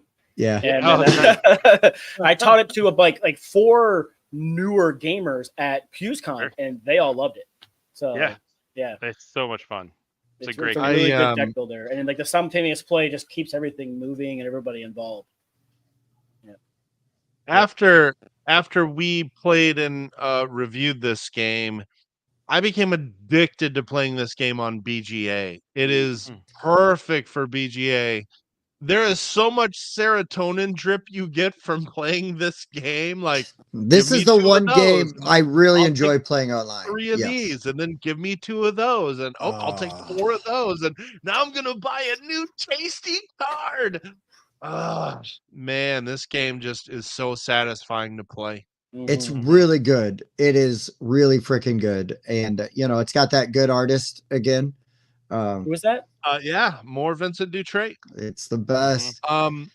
Also, it's got a couple things that I love to find in games. Support 6 is strategic simultaneous play. You can get those things in one game, and I will just insta buy. Yeah. Yeah. Bought and sleeved this game immediately, like as soon as I could. It's so damn good. Yep. It was great. Excellent game. All right, Mike, what you got for your number 2? All right, we should have just called this topic Mike is Right. My number 2. So vain, dude. So vain. It's Chris, we're gonna have to get your BGA name because I've been playing constantly for the last year, man. I always got tons of tables going. This one, love it on BGA. All right, my number 2. I've got one I'm gonna swap out. So not swapping, I did it before tonight and we started doing our list. I think anytime you can play Trick Takers with extended family, you've got an in. I'm Midwest family here, come from a long chain of euchre players. And so now my go-to is still the Crew, but I'm going a bit of hotness or new games with this list. And that's why this time I'm going with Xylotar. I'm really enjoying Xylotar. So there's a couple really neat twists to this one. So this is a trick-taking game, but what you actually do is the hand of cards you are initially dealt, you're going to sort from highest to lowest, and then you're going to place it face down and give it to the player to your left. They're then going to sort those cards so that they can see highest to lowest. You will never get to flip those cards over until you play that card. You have to follow suit. Reds or trump. You can never lead your highest card unless you're trumping someone. And so it just becomes interesting. It becomes a deduction game. The cards all have their own limit or the variance of those range. numbers. The range. Thank you. Couldn't think of that word for whatever reason. So all the reds are 0 to 10. All of the oranges are 0 to 9. So, your highest card can't be any higher than an 8. And so your highest trump can't be any higher than an 8 because these two are higher up the scale than your red. Yeah. And so that kind of deduction and not knowing exactly what you play, but the more cards you play, you learn more about what's actually in your hand, I think is genius. I think this game works incredibly well.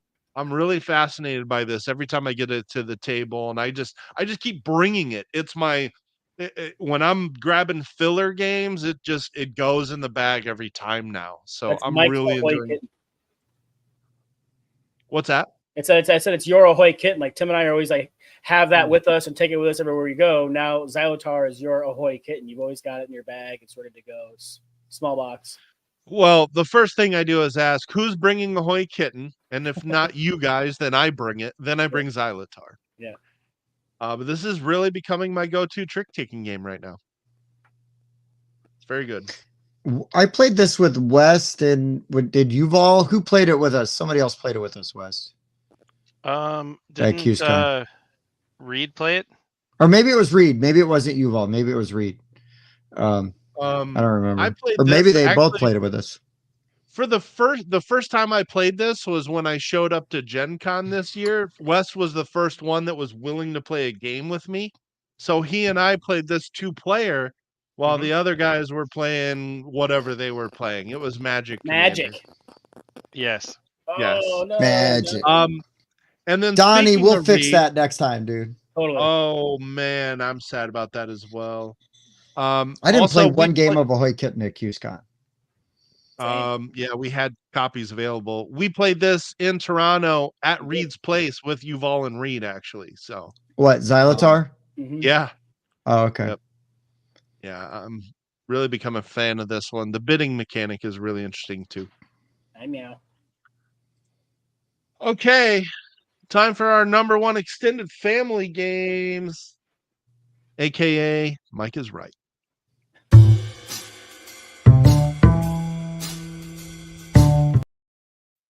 So unlike Mike's list of all these lightweight games, I went and leaned into games that I want to play with my family. And if I can get my extended family into these kind of games, I am solid gold for the rest of every single family gathering for the rest of my life.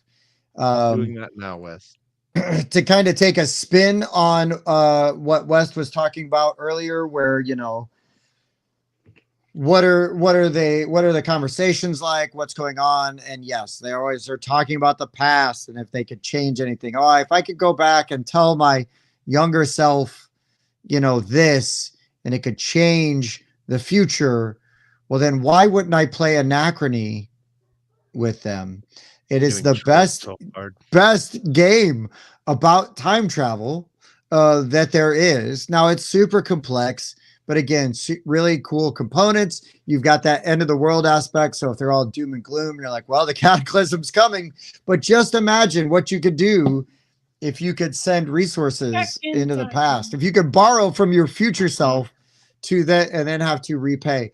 Mike, I don't even know why you're mad. You know now. Right? I don't even think Mike has played this game. I don't know what Mike's all upset about. Unless those really awesome like robot mini things. Yeah, the exosuits are so cool. It is a must-have expansion for the game. It doesn't like fix anything like other must-have expansions, but man, it makes it look really cool. And the table presence is amazing in there. So yeah, I thought about like this, or again, Container, if we wanted to keep with like sort of the economic stuff, but I like Anachrony. Awesome. I like Anachrony a lot. And so if I could get my family to sit down long enough to play one Mind Clash game, just one, this would be the one. And yeah, I'd be set for life as far as playing, because they could handle Anachrony. They could handle anything else I'd put on the table. For sure. So for sure. I'm sure. Now hold on. Should we pause now? Can we check off like a new bingo card thing where Mike makes it about him?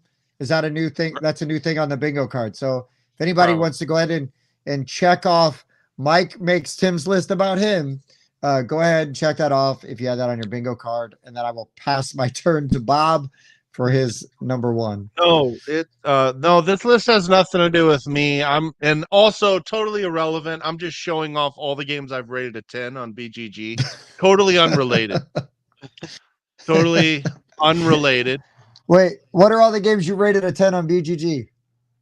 Let's see it. I see Anachrony. Oh, it's on my phone, so it's really hard to see. Okay, yeah, you can take that Mike is right crap and throw it right out the window. Blood on the Clock Tower, Blood Rage, Castles of Burgundy, Concordia, Heat. Heat's 9.5. It's not even a 10. It's not even a 10. Oh, yeah. BGG rounds up.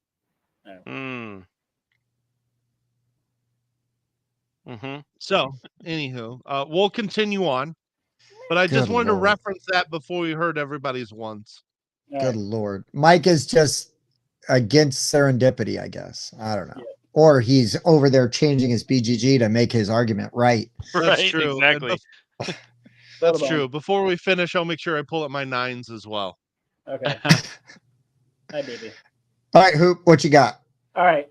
So my number one, I kind of mentioned it already. But but everybody loves musical chairs, and Ahoy Kitten is just fishing plus musical chairs, and it's fantastic. My whole family loves this game. My mom swearing at my niece is one of the funniest things I've ever heard. It's so good. It's so good. It doesn't matter how old you are, young and old. Ahoy Kitten is a great family game. But yeah. So. One of my all-time favorites. Bob, are you making this list about me? Sorry, Tim. I am. I knew there was some shenanigans. Yep. And then West who had For Sale? Somebody else. Like that's also one of my favorite. That Mike actually had that one. So yeah, so you're trolling. Yeah. Rude. How dare you? All the way around. He trolled you by putting your number 5 at his number 1. He did. Dirty bastard. Thank you, Brandon. So my number 1 has a caveat. The first part is that there's an honorable mention that should go in here, but my true number 1 has to be a different number 1. So my honorable mention number 1 is Outrun the Bear. And if you've ever played this game, it's the only time where you can get all of your family together and literally trip grandma on purpose so she gets eaten by the bear. I'm already in. Yeah, that sounds so good. It's a fantastic little racing game where there's this big acrylic bear that's running up behind you, trying to catch all the people that are the little campers. So everybody's at the bottom of the board, and then you're racing your way up the board. You roll a die. It's an old school roll the die, but you have these cards that you can play and mess people up with. So not a dice. I apologize. Not dice. It's all cards, but it tells you how far you get to move with your cards. But each of these special cards has a like little extra action.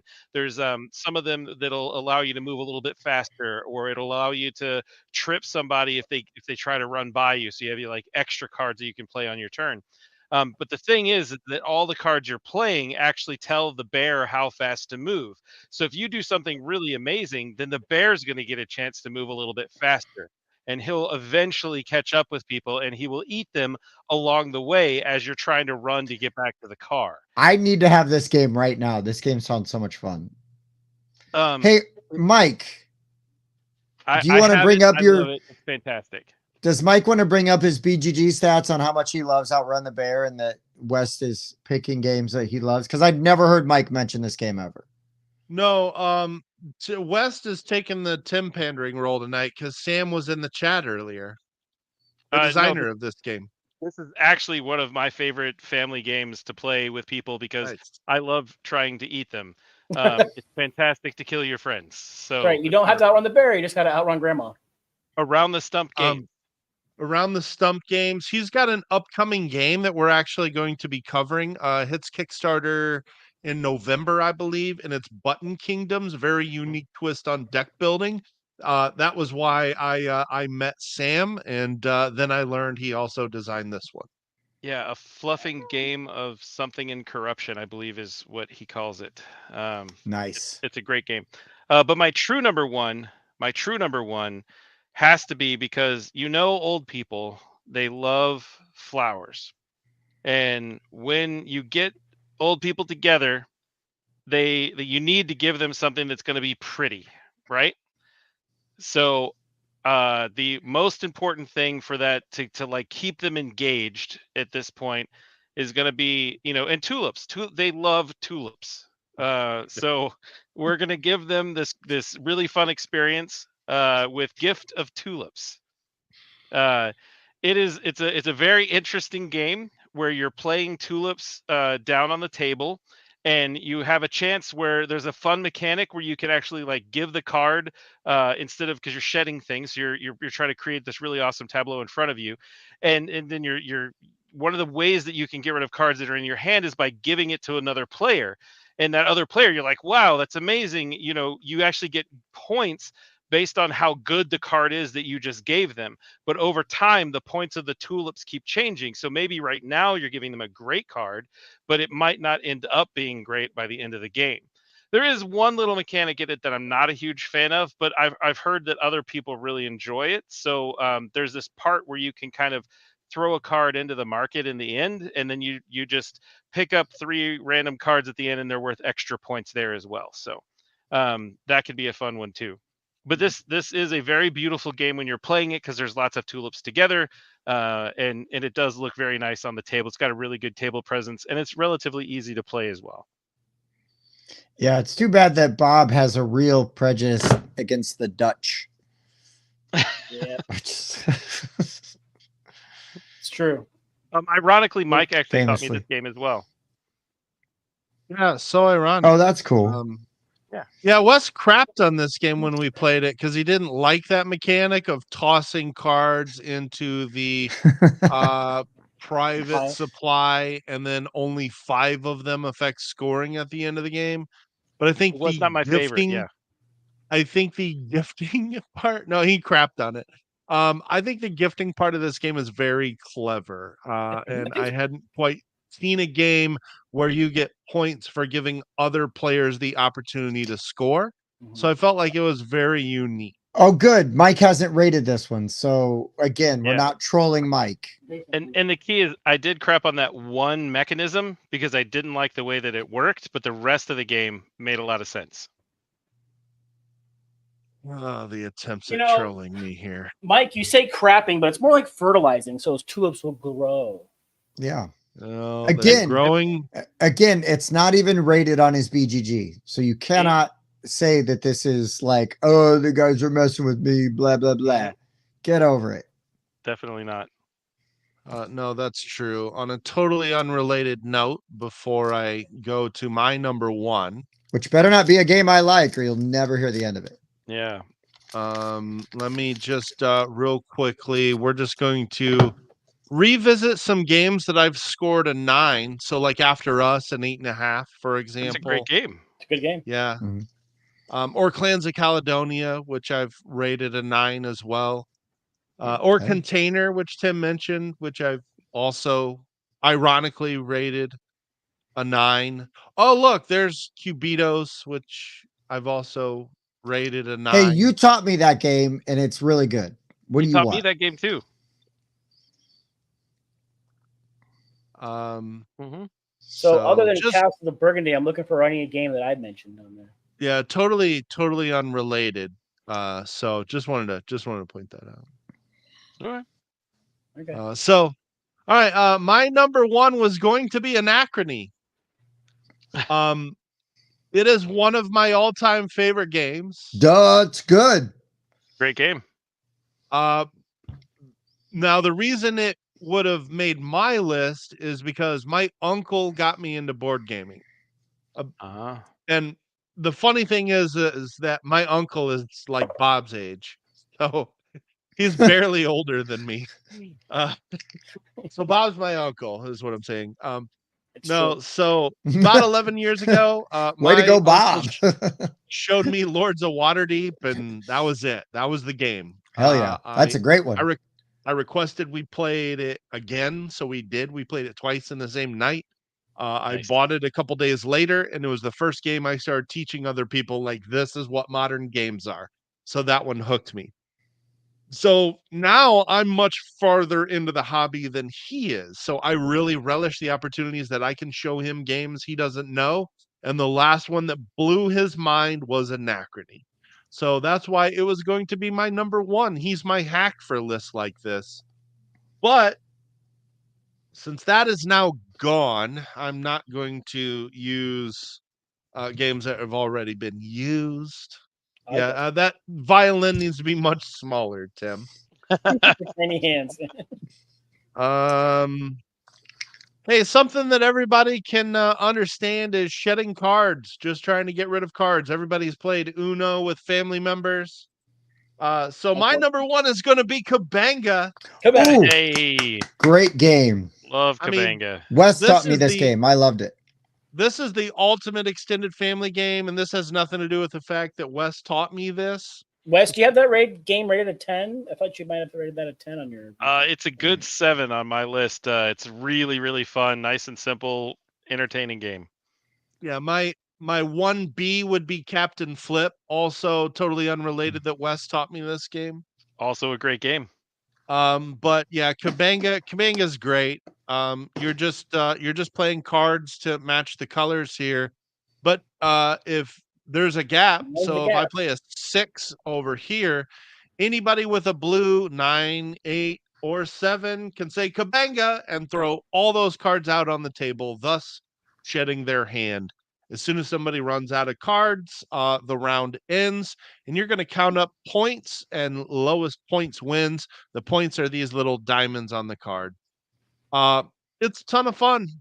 You should definitely pick it up, and you should play it with your family during the holidays. Yeah, and I 100%. totally agree that it says in there best 4 or 5. Like the higher the player count, the better. If you play it at 6, Yeah.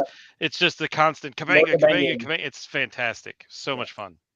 Yep. Definitely some celebratory moments in this where like somebody kabangas you and you load your hand back up with like 3 cards, but then you get to dump all 3 of those cards on like the very next hand and win. Like it can be very satisfying. A lot of celebratory moments in this. It's When I bought this, I bought 3 copies. I bought one for me, one for Tim, and then one as a gift for my parents. Topanga. Yeah. Topanga. I did ask Bob to pick me up one because I was very That was at excited about it. Origins. that Yeah. Tim was at. Great game. I don't know if you've seen Great those game. memes or not. I don't know if only you saw the thing that it memes. I needs- didn't make it to Origins. The only thing that game needs is some way to track what the last play color was. So I always put like I have a little plastic flamingo that I put on the You last do? played color. Hmm.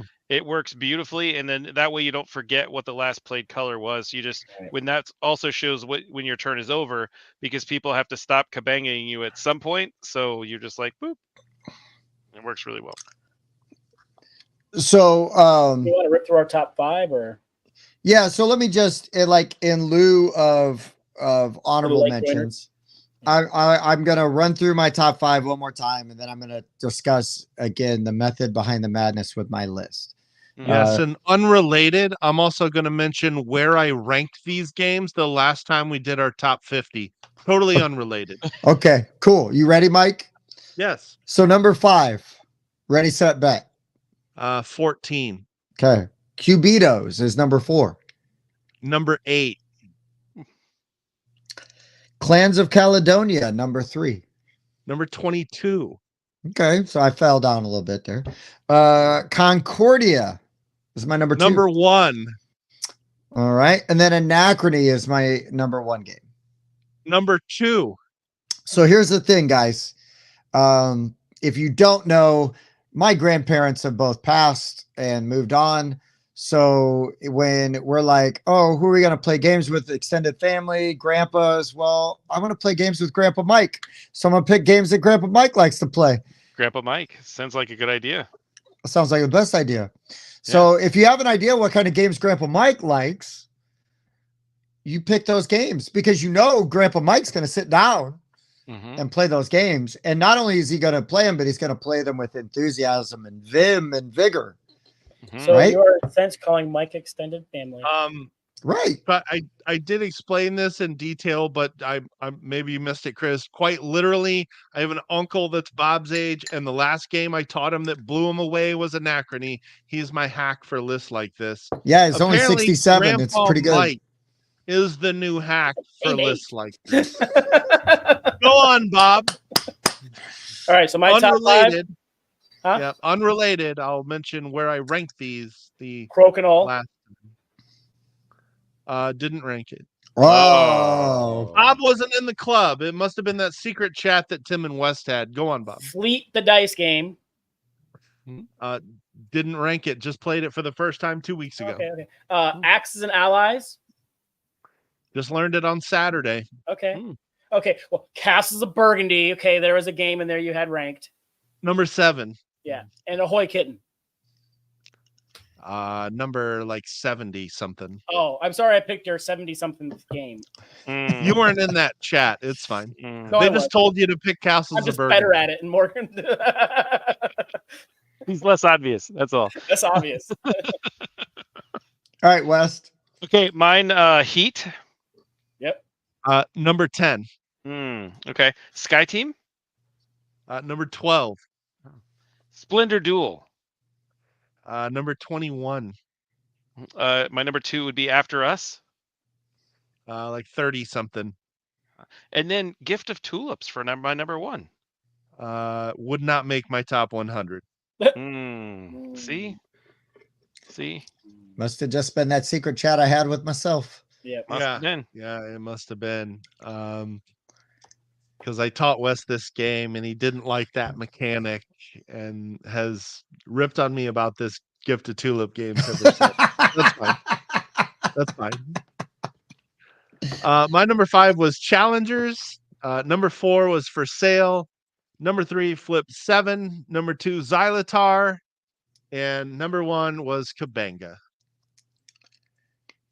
That's a great list. Great lists all the way around, honestly. Great list. Yeah. Mike, I'm Um, surprised that you're as upset with my list, seeing as you've rated all of those games very highly. I am not upset at all. You guys clearly conspired before this list was created. I'm glad that you guys consider me family. There you go. Absolutely. See? Absolutely. Silver lining. So yeah, Mike, come on, man. Here's the thing. Also, Mike is right. I'm just gonna go ahead and change the description on YouTube of what this list was. No, you gotta change the You have to Discord so it doesn't say Grandpa Tim Mike's. is right. It says Give me Mike. just a second here. You're welcome. Yeah. Chris, is Da the same one as Lodalito or Lodali? By the same folks that do Cockroach Poker? There you go. Oh, creepy uncles. That's good. Yeah. What No. happened, Bob? I just got it and the art's really cool, and so I just want to like put it there. Hey, Andrew, I will trade you Bob's Andromeda's Edge for something. For Mike's. For Mike's Dwellings of Eldervale. Perfect. Apparently Everybody they both fit perfectly on a shelf side by side. Oh, there you go. I'm sort of upset because like everybody says Andromeda's Edge is the better Dwellings of Eldervale. I'm like, now my Dwellings of Eldervale just feels inferior. Oh, Like, do I really need Different two $200 games that are like the same other than Theme?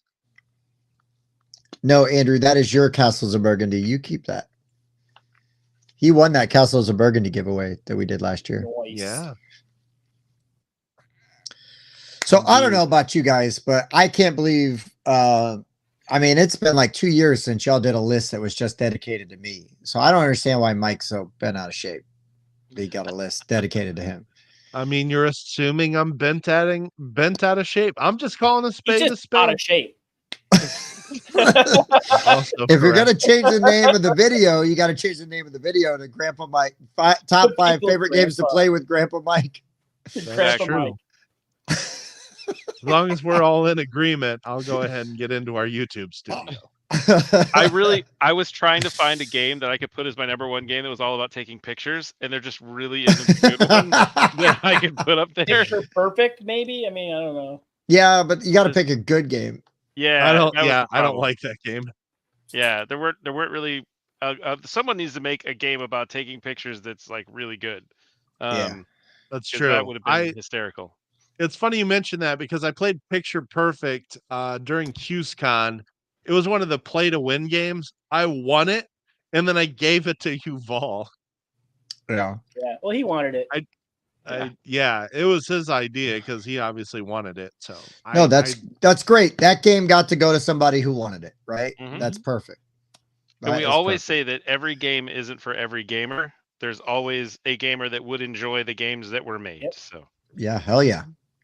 Hell yeah. And these games on my list tonight specifically are enjoyed by one gamer in particular. let's go ahead and do some honorable mentions. My first one is Giant Killer Robots. Oh, I see what we're doing here. I was like, Let's wait, go. what? And Cthulhu Wars. Okay, nice. Yes. Yes, I'm going to that family meetup. I'm going to Mike's family gatherings. If I was going to have an actual honorable mention, I believe it was Chris who mentioned it earlier, but Telestrations with my family. Oh, dude. For those of you that don't know, like my mom is Portuguese, English is her second language. not the best speller, right? They don't go very far in school. Plus, they spell words differently there. And the difference between a suit, S-U-I-T, and a suite, S-U-I-T-E, is very different. And she spells words incorrectly all the time. And oh my goodness, that leads to so many laughs and so much fun. That is a great family game. Yeah, there you go. There you go, West. Get it down. Get it down, West. This is my wrapped version of Campaign for North Africa. It is 100% complete, and it is the pride and joy, the beauty of my collection. Wow. I love this game. I will never play it, but I will want to my entire life. There you go. I will want to play this game forever and never do it. It's all about the tease, the anticipation. I think my favorite part, I'm not going to steal Wes Thunder, but it's the designer note about how if you didn't quite figure out how to play the game during the first time, West, how's that go? It really comes into its own on the second play. Yeah, for those of you that don't know Campaign for North Africa, if you did it as your job, so you played every single day for 8 hours, Monday through Friday, and you had a team of people, roughly 10 people, playing it together, you could complete the game in roughly 6 to 9 months. That is how long that game takes to play. It is insanely ridiculous. But that was what the designer said when someone asked him, like, oh, well, there are people who complain about certain things, and it's not always it's a very much of a logistical game. And the guy's like, oh yeah, it really comes into its own on the second play. Best answer so ever. And yes, Chris, there are definitely worse jobs. But honestly, if we were going to say some games to play with family, I mean, I have taken and converted people with Cockroach Poker and Ahoy Kitten and, definitely some games like that. Mike, you talk about Trick Takers. I would take Skull King from Grandpa Beck's games, get that played and have. So, yeah, I mean, there's tons of great options on the list. That's the awesome thing. It Ready Set Bet 100%. Cubitos is a legit pick because again, you get people they like rolling dice, dude, right? You know what I mean? They get excited about that. And then if you've got this whole aspect of like, oh, well, am I going to get the good dice? And you're drawing them out of your bag. I'm not trolling you, Mike. Quit making the face. There's something really fun about that has a lot of appeal. That I know specifically, I've got cousins that would lose their shit over that game. They would love it. So, and then For Sale, whoever said For Sale, holy crap. That's one of my favorite games of all time. I love For Sale. That was me. Mike trolling me. Yes. So I did not change the title of the video, but I just wanted everybody to know. Here's our YouTube studio. I went ahead and just updated Extended Family with Grandpa Mike in every instance that I had it written here. So nice. There you go. That is now the description of the video. Fantastic. And just so you guys know, if nobody caught it yet, my new Scream name, we'll see how long it lasts. The People's Grandpa. So, Mike, the metagame for West and Bob and I was how far into our list do we get before Mike catches on? Mm-hmm. And we made it a decent amount. I mean, we made it all the way to number 2. Number 2. Well, he had some inkling. Number 3 was... He had some inkling with 3, and then 2 sealed it, unfortunately. Yeah. I think it was a good list, though. I really do. I think it was a great topic. Very good list. Goes to show how well we know Mike too, though. Because Mike was amped up. He was like, "Oh, yeah, okay." Want to be at some of these cookouts. Well, everybody, thanks for joining Whiskey Wednesday. The only thing more meaningless than the numbers are the topics. I'll put a couple honorable mentions out real quick. Karuba. Karuba is a fantastic route building game. Uses a bingo mechanic. Call out a number. Everybody places a tile. And you're building routes from your starting locations to your pyramids and trying to do it as fast as possible. It's a great game. It's one. I do not have a box that is more beat up than Karuba because I take that game everywhere. I have one. Lost Abyss. Huh? My box beat up than your Karuba is my Abyss. Remember you pointed out how beat up my Abyss box was? That is the most worn box in Bob's collection. Yep. It's gone to a lot of family. Another one I'll throw out real quick. I'd play some tumbling dice with family. Oh, dude. Heck yeah. All day. Heck yeah. Freaking long. I was expecting that to see that on somebody's list. So I'll wait for that to show up on next week's list since I mentioned it as an honorable. You have to rate it at 10 first, and then we'll mention it. That's true. Oh, yeah. Let me go ahead and update my BGG so you guys can make some corrections to your list. I'll give one more honorable mention besides my Outrun the Bear honorable mention, and that would be two more. Color Brain. Really, really fun, silly game. I love the Disney version of it where they tell you something and then you have to say what color it was. So like, what was the color of Jasmine's jewel on the top of her head? And you will be so messed up. You like, no, 100%. I know it was this, and it is definitely not. It's completely wrong. What is that? Really messes. It's called Color Brain. Color Brain. Okay. Yeah, I misheard you. Gray. Color Brain. Okay. Really, really fun, exciting game. Googs actually taught that one to me. Really silly, lots of fun, excellent game. The other one that never gets played at any family functions with me that I always want to play is Categories. And that's a fantastic game where you roll a die, it tells you what letter you're supposed to start all these different categories with, and then you have to write it out. Brain, like your internal brain. But I am terrible with categories because I will come up with like the most random weird thing that somehow matches the category, and every single time when I say a word, it always starts with, okay, you got to go with me for a second.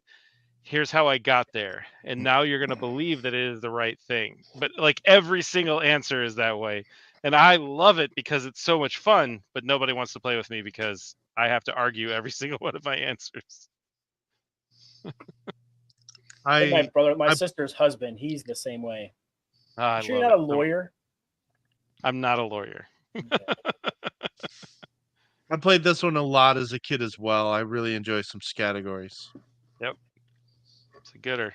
Yeah, it's good. We play the crap out of it. Taboo. Another classic game we played the bejesus out of. You know what game you could play with your extended family? Vrahode. True. You could definitely play Vrahode with your extended family.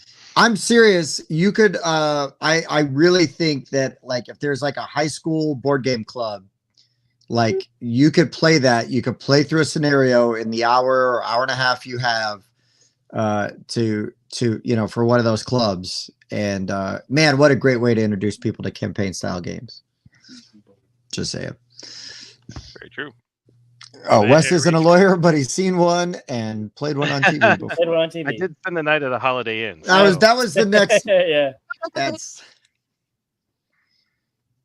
is what is up. That's interesting. Yep. That's my favorite hotel brand. So he rated that.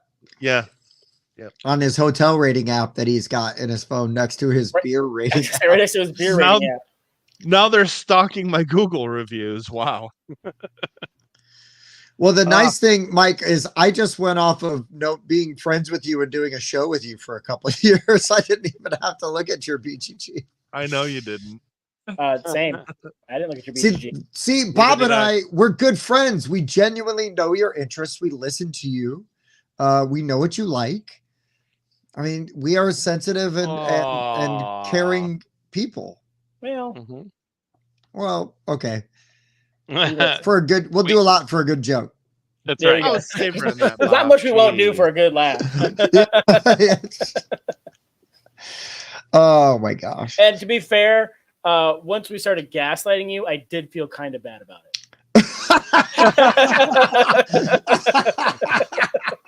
A little bit. Oh no, I didn't feel bad at all. It just was like better. It's like, give me more. Yeah. Bob, I will say I'm legitimately surprised you did not put Downfall of Pompeii on this list. I know. Me too. I don't remember who brought it up in the chat, but Somebody that one's did. fantastic. Andrew did because we taught him and they played that with their family. Yeah, that's an awesome Because it's a family great game. game. Another one I thought Bob might bring up, or West, but since he didn't pick any real picks, would be Can't Stop. Can't Stop. Oh, love me some Can't Stop. Mhm. Yep. See, I play Can't Stop, and I think Wes and I maybe both do it this way, but I play Can't Stop and Flip 7 essentially the same way. I'm not Hit me. stopping. Hit me. Okay, but Hit me. Go to play to win, man. That's what's Absolutely. Yeah. If it's at the very beginning of the game and the 6, 7, 8 is still open, I'm getting on my first turn 6, 7, or 8. One of those two is going. I'm going all the way until I get one and I close out that whole thing. Like I absolutely don't stop. You either definitely win or you 100% lose. up. Mm-hmm. You're like last place or Yep. first. No in between. No, but it's so much fun. Doesn't matter. Mhm. That's the best Exactly. thing about those games is you have such a good time playing it. Who cares? Indeed. I mean, honestly, I think these are pretty damn good lists tonight. I'm just saying. Agreed. You know, we are like one backer away from funding. Oh, bring it up, Mike. Mike, Wow. bring up the Hey. update. What, like one backer? And you know that back this project thing is still open there. I'm just wow. That's Damn. all right. Stay tuned next week for when we don't gaslight Mike the whole time. Oh, like that's the reason you're not Mike gonna. and then peer pressure him into backing the game.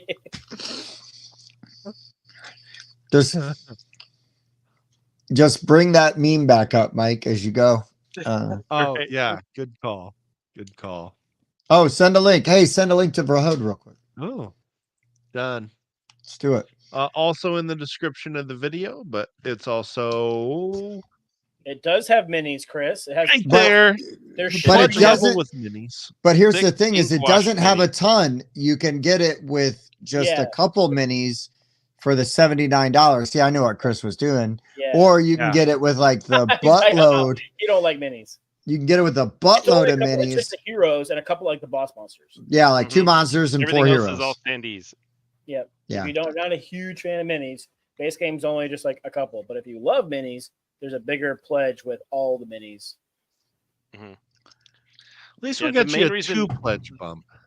The one good reason for minis and standees together is that it really differentiates which the ones are hero? the heroes and which ones are the bad guys. Yes. Yes, So, it which does. is really, really nice for playing because you can really tell the difference Mhm. right away. Yeah, you don't have to change like the plastic color, So again, on the production side of it, right? It's a lot cheaper. Yep. I'm guessing because you just. Oh, you like the reimplementation of Defenders of the Realm? I haven't looked at it really closely just because I was so turned off by the art. Yeah, me too. And then plus I was also turned off by the dude. I was like, hey, I have the original version. I'm thinking about getting this for some friends. Like, what are the differences? He's like, well, it's different. Okay, well, what's different? Well, it's basically the same, but it's different. Okay, but what's different about it? And this is a dude working the booth. It's like, dude, like you're supposed to be telling people like what's going on. Like, Yeah, just say I don't know or like give me something. yeah, Mhm. exactly. Because there's definitely people that are like, dude, I just volunteered for this booth. I don't really know. Yeah, Mike, And you that's can fine. refresh. That's not as updated as mine is. I just looked it up on my phone, and it's got a different number on there. Come on, where's the rundown There bump? you go. Come on. Look at that. So close. It's So like close. one big pledge away, Mike. Yep. One like mini pledge away. It's just the middle one. Just get the Yeah, middle. the middle one. That's all you need Yeah. is the middle pledge. That's right. Just the middle Mike, pledge. Mike, we'll vouch for you that you got a brick and mortar just back at that brick and mortar level. Yeah, that's true. Guys, if you'd like, you can go ahead and copy that link I posted in the chat there.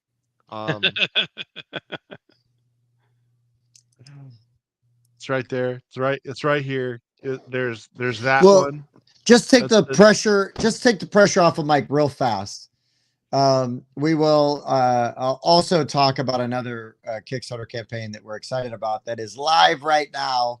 Ooh, And is going, but like, let's just mention Fairy Tale Campaign Trail for that'd be another great family fun game. That's also a really fun one. Yeah, super fun game, and also a great group of people, working on it, just like Vrahode, but a completely different style, completely different game and style and everything like that. But yeah, please, if you've watched the show before, you've heard us talk about Fairy Tale Campaign Trail. Please look at it and go. It's pretty close to funding, I think, right? It's getting closer. It's getting closer. I'm actually a backer on that one. Same. Yeah, it's a good one.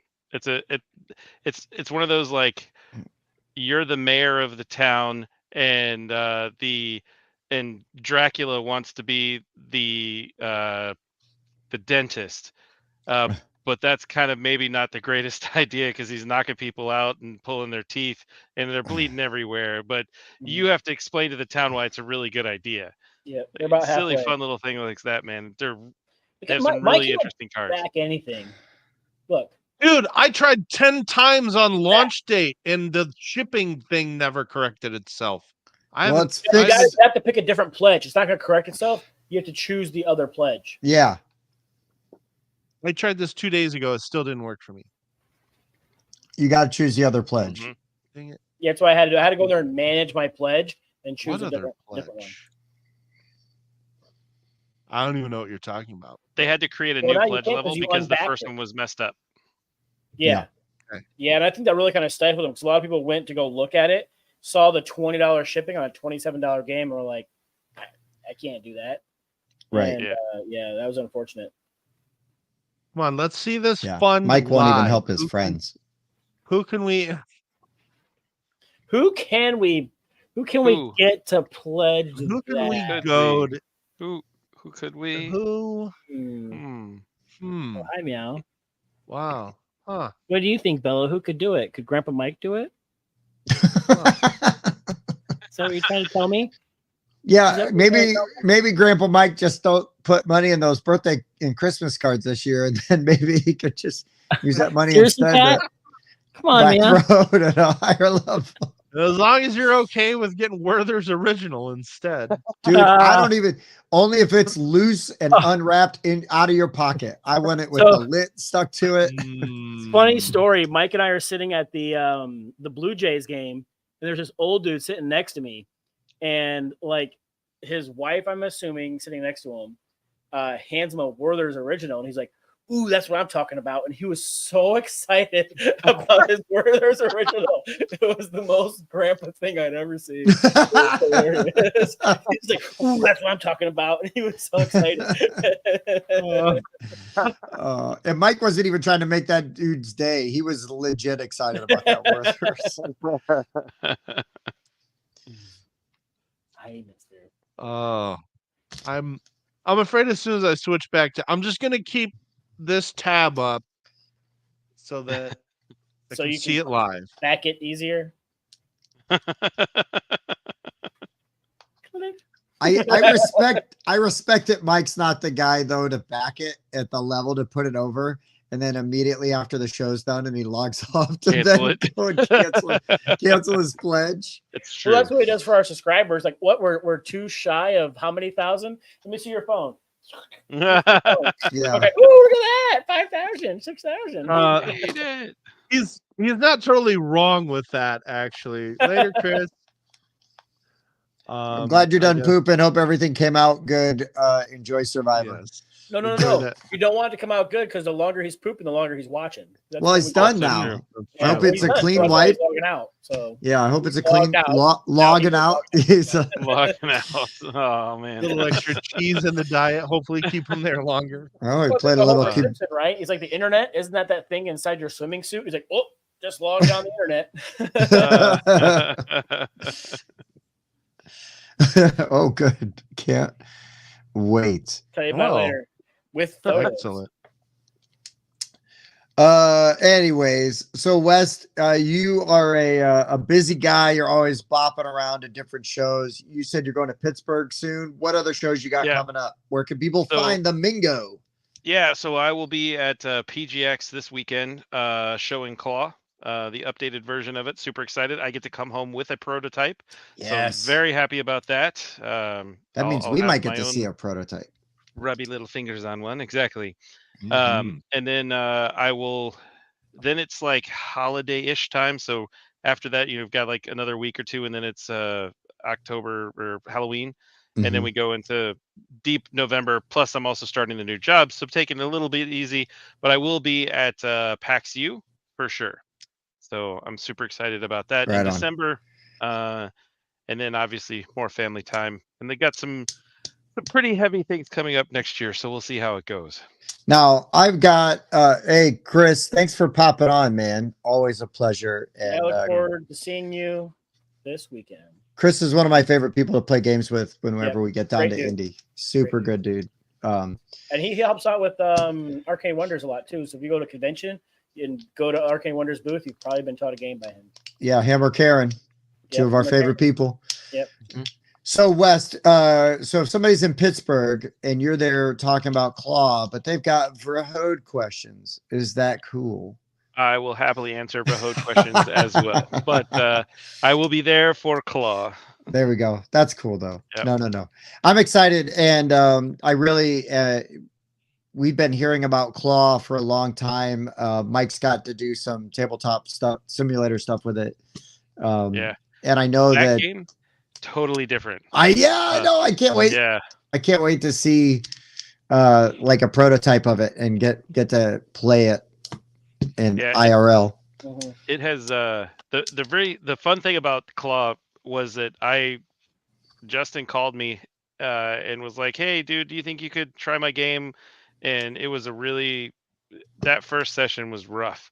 And basically what we ended up doing was changing a whole bunch of stuff, and we made version A, or I guess C, of Claw for them together. But I was kind of one of the situations where I went, "Hey, I would change this, and this if I were you." And he was like, "Cool." And he said, "If I do that, will you play it again?" And I said, "Sure, whatever."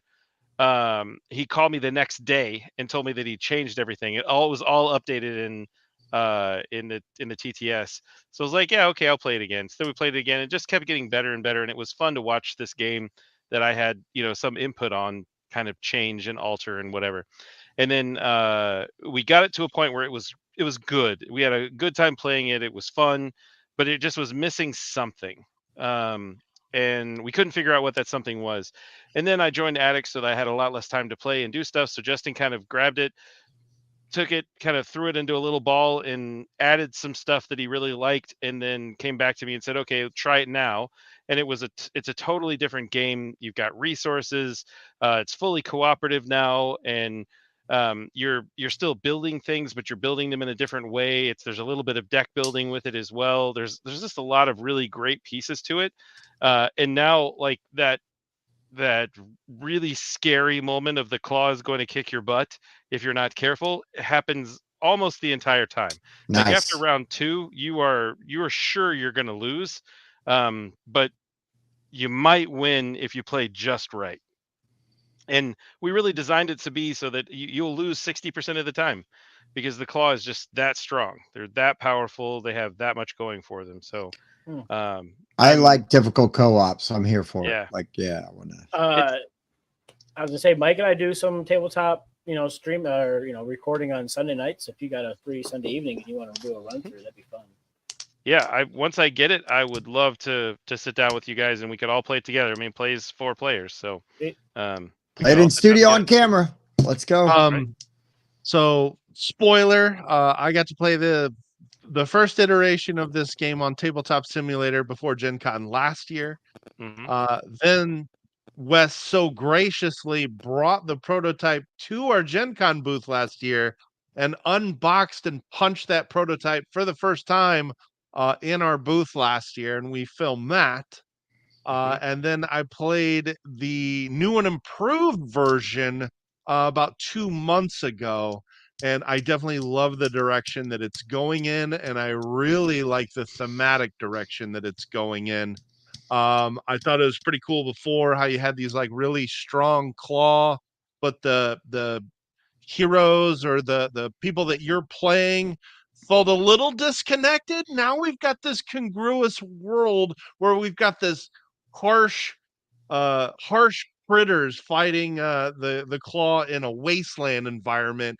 I love the thematic direction that it's going in, and the co-op feels really good. So I'm excited to see the changes even since the last time I played it. Yeah, we added the deck building since the last time you were there, and it's selective action with like a tiny bit of deck building. So I like it, like it's really Concordia. fun. Yeah, that's really fun. Mike, had a you haven't absolutely heard of that wonderful game, time but it's really good. Great for extended family. That's Yeah. true. Yeah, for sure. Yeah. So yeah, Bob, you'll have to get in on that next tabletop simulator of the claw. You'll like it. That's sure. Well, I good. have my prototype. So Oh yeah. Yeah, we even won't better. even have to do the. TTS. Yeah, that means Yeah. I can play it. mhm. Well, that's kind of Exactly. like I said, the tabletop simulator sounds good. Yeah. Oh, dang. Go through this trouble of making a whole list for Mike. Just Games for- I want to play with him. And that's the thanks I get. Ooh, what did I miss, Andrew? What are you talking about as far as solid The claw Patreon prototype Claw. stuff. Yeah. Oh, okay, sweet. Yeah. Yeah. You were too busy thinking of your sick Tim burn that you missed. Yeah. That's true. That's true. All right. Well, we can wrap up, but why don't you bring up the Vrahode one more time? Let's see if Mike's pledged. Put us over the top. Oh, we're so close. So close. You refresh. So close. My computer doesn't refresh. Yeah. He didn't do it before, so. Still so close. Still so close. Lisa didn't We'll walk get there backwards. Tonight. We'll get there tonight. It's You will. no worries. We will We get will. there tonight. And the key for this is more to help offset costs of creating the game. It's not really the good thing about being a small publisher in this particular case with Jeff is we've already got everything ready. It is all done. We already sent the files to the publisher. So this is more just to help offset costs. It's not to fund the entire thing or to finish development or anything like that. It is all completed. It's all done. It's all ready to go. This is more of an opportunity for us to show people that, hey, we're a small publisher. We get that. We're new. We understand that. Put your faith in us. We show that we're going to be able to make a great game and we'll be able to produce it and deliver it to people. And that way, when we're ready for the next launch, you'll be able to say, okay, well, these guys did something the last time. They did the right thing. Now we can trust them with another option in the future. It's really, these days, it's kind of what you have to do. Yeah. Hey, Mike, go real quick. Can you see or where does it show when it will fill? That's a selling point. I think that's a selling point for. Yeah, down usually at the all bottom, the way at the bottom where the shipping is. Yep. It's before right Bob there. will collect his Right at the very top of that. Social Security, but barely. next June. That's pretty good. Less than a year. That is fast. It is fast. Even if it is 12 months from now, that is Right. still super fast. Yeah. That's So- a big part of the reason why we've already sent the files through. Like we're ready to get the white. Like I don't know if you know much about the manufacturing process. You send the files through. They then check everything, make sure that it all should work properly. They then send you a white box copy, which will have everything all white, so it's not printed, but it has everything in it, all the trays, everything. So then you can look at it and say, yes, this is correct. And then they will begin the process of, okay, well, now here's a printed version of it. They'll print all this stuff up.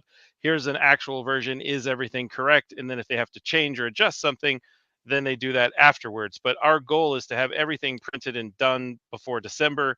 So then we can get it all boxed up and ready to go and sent out to people starting hopefully before Chinese New Year. That's the goal. Right.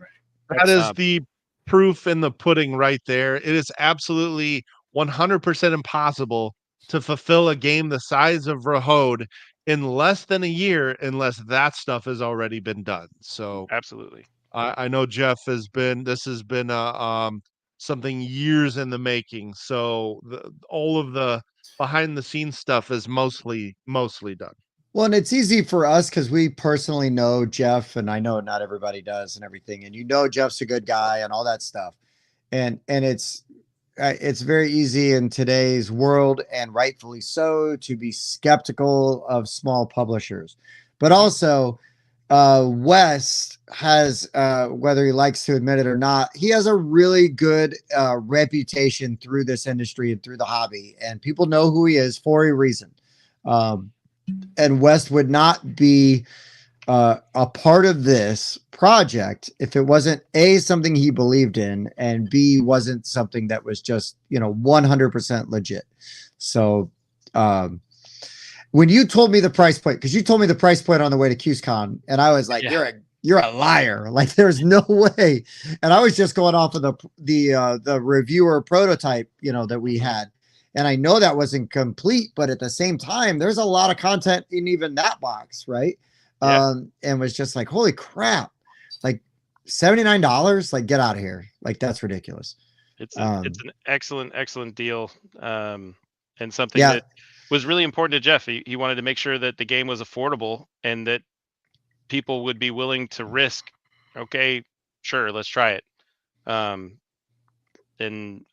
I think we've hit that nail really hard. Yeah. So hopefully when people get a chance to play the game, they'll feel the same way. I think it'll pay off. Unfortunately, and just a little sort of industry talk real quick, there were several Kickstarters affected by the website issues, right? Because I know Citizens of the Spark by Thundergriff Games, right? Or Thunderworks. I don't know if that's funded yet. And that's is that John DeClaire? Is that John DeClaire game? Or is that no, it's not John DeClaire, it's Philip DuBarry. Philip DuBarry, who's also a really good designer. And then is that Vincent Dutray art on that one? It's crazy good art. Yeah, it's beautiful art. Yeah. Oh no, I don't know who this is, but that makes me laugh. Wow. I don't know Paul Peters. I'm sorry. Friend of yours? Yeah, I'm hoping that somebody West knows. I don't think so. So, Paul, I can say that I've been to a lot of places with West, never been to a library. So I can't vouch for that. You've been to a game library and it remains true. And that did not happen. Yeah. Didn't happen. Jeez. So just since it was mentioned, Citizens of the Spark is also sitting at 99% funded. Yeah. Just like Vrahode. So again, a couple of really of Kickstarters that I thought would come out of the gates running that I think were legitimately hindered by some site issues, because Thunderworks is a known quantity even, so there's a hedge mage as well as another one from the one Googs used to work at. What's it called? I could see their picture. Flat River Group. Yeah. But that one is still sitting at like 70 or 80%, I think. Floodgate. Thank you. Thank you, Donnie. Donnie. I get those two mixed up all the time. Yeah. Donnie just lurking, waiting to have the answer. Another one I'll throw out there, and there's a lot of Kickstarters that are live right now, but we had Matt Hansen on the show 2 weeks ago, and his Ice and Idols from Inside Up Games is currently on Kickstarter. Yeah, and that one started really, really fast. And then again, some of them will hit like a mid-campaign lull anyways, but it does not help when you have the site that everybody is going to and it is struggling to load the videos properly, and it's the GIFs and the animated things on the page that the things you do to make your page presentable and appealing, and when they don't work and stuff doesn't pop up, because I can tell you, like, I was trying to look at my phone and it's like the page wasn't loading properly. And I initially thought it was just my bad internet at work, but it was like, no, there was so many other Kickstarters that also launched that day that have just struggled. And it's not because it's like a game that isn't very good or very interesting. Like that's not the issue here, right? So yeah, it was, not that you wanted to bring that up, West. I just thought that was something that was worth mentioning and really interesting. For sure. It was for about 2.5 hours right in the middle of the day when a lot of people are looking at their stuff, and it's when a lot of videos were getting launched, and it was very unfortunate timing, that's for sure. But it is what it is. It is what it is. You guys are going to fund. It'll be fine. That game's going to come out, and I think people are going to be really impressed with what they see. Also, I think that price point, again, when it hits retailers and stuff, is going to bring people in because they're going to see that really awesome art and that comparatively low price point to other dungeon crawlers. And if they, do like this much research and see that there's that low rules overhead, I think that's gonna really contribute to the appeal. Yeah. So. Yep. I certainly hope so. I think it's definitely our plan. We'll see how it works, but either way, we're excited about it. So it's gonna be fun. It's a good ride. It will be. It will be, and it's I just some things you just know are going to be good. Mike, did you pledge yet? Are they funded? Can we go to sleep? No, I keep looking at it over here. It's all good. I do have to go to sleep here eventually because I do have an early day tomorrow with my brand new job, so I don't want to get that bad. No, let's call it. This night has been amazing. Thank you, Grandpa Mike, for being a good sport. If anything, tonight was in honor of you. Absolutely.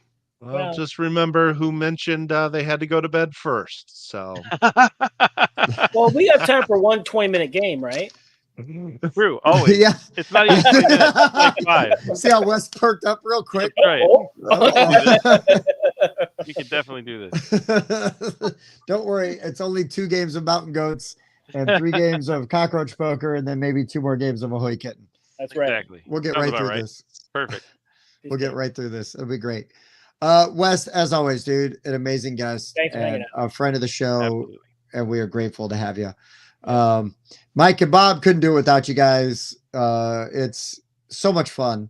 And hopefully you guys, you'll see some new content. We're kind of updating some of the stuff we got going on. So hopefully you will see that. Give us your feedback. Let us know what you're thinking. Because we're really excited about sort of some new things we're doing. So I'll wrap it up there for the board game rundown. I've been Tim. Bob. West. Mike. We'll see you next time. Thanks for watching. We'll see you guys. Good next job, time. Stonemeyer. A 7.3 repeating. 3 heating. 3